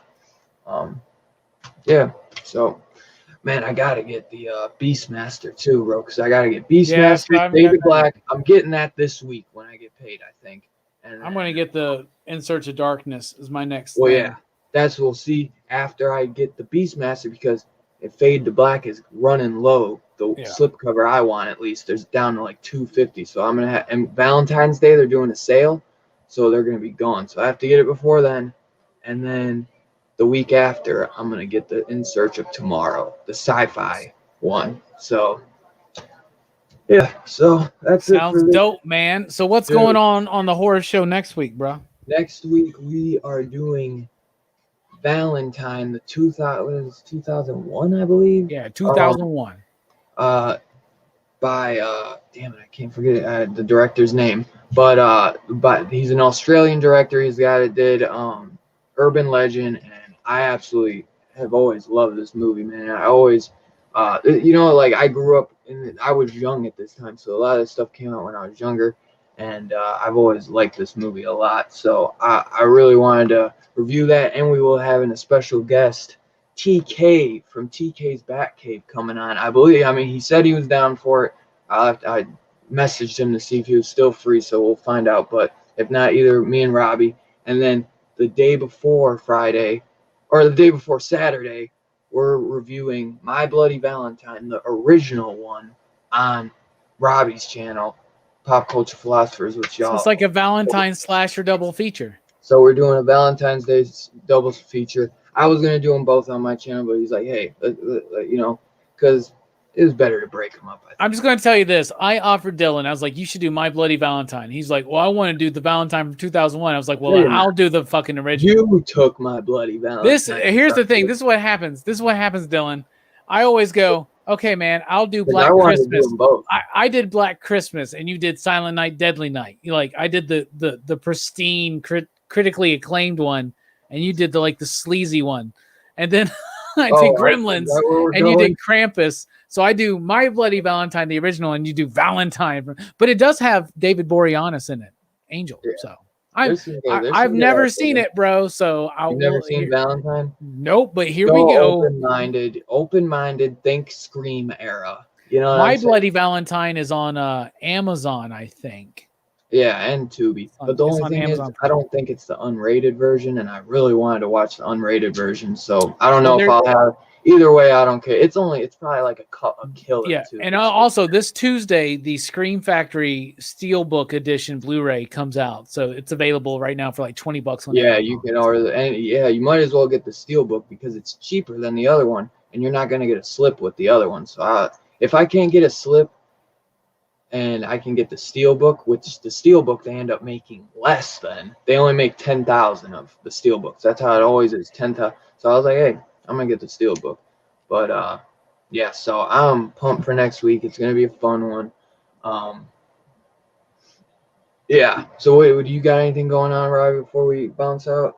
Weekly pop culture wrap up in the morning. No Rockin' Robbie live tomorrow because it is the Super Bowl. And I saw a question earlier from Bobby. My pick is the Chiefs. I have bet Jay Strick on it, a Taco Bell lunch.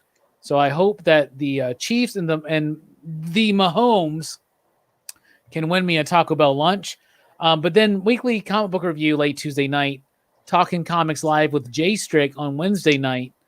Top 10 Thursday morning.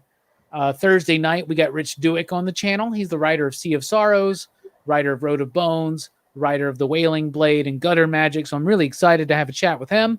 And then Friday night, like you said, My Bloody Valentine, 1981. So y'all watch up. PCP movie nights. We're doing a double feature. Go ahead and watch up My Bloody Valentine from 81. And then 20 years later, Valentine. The original My Bloody Valentine is on Amazon Prime. And it's on Tubi. So if you don't have Amazon Prime, Tubi is free. And I bet you even Pluto has it. But I'd go Tubi. Tubi I like better.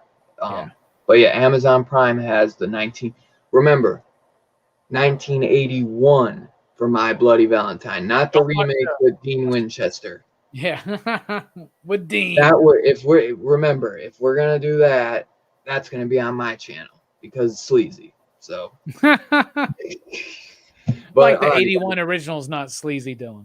Yeah, you know what I mean. Anyway, thank you guys so much, Station. station. And remember, guys, let me find it. 69, dudes. 60.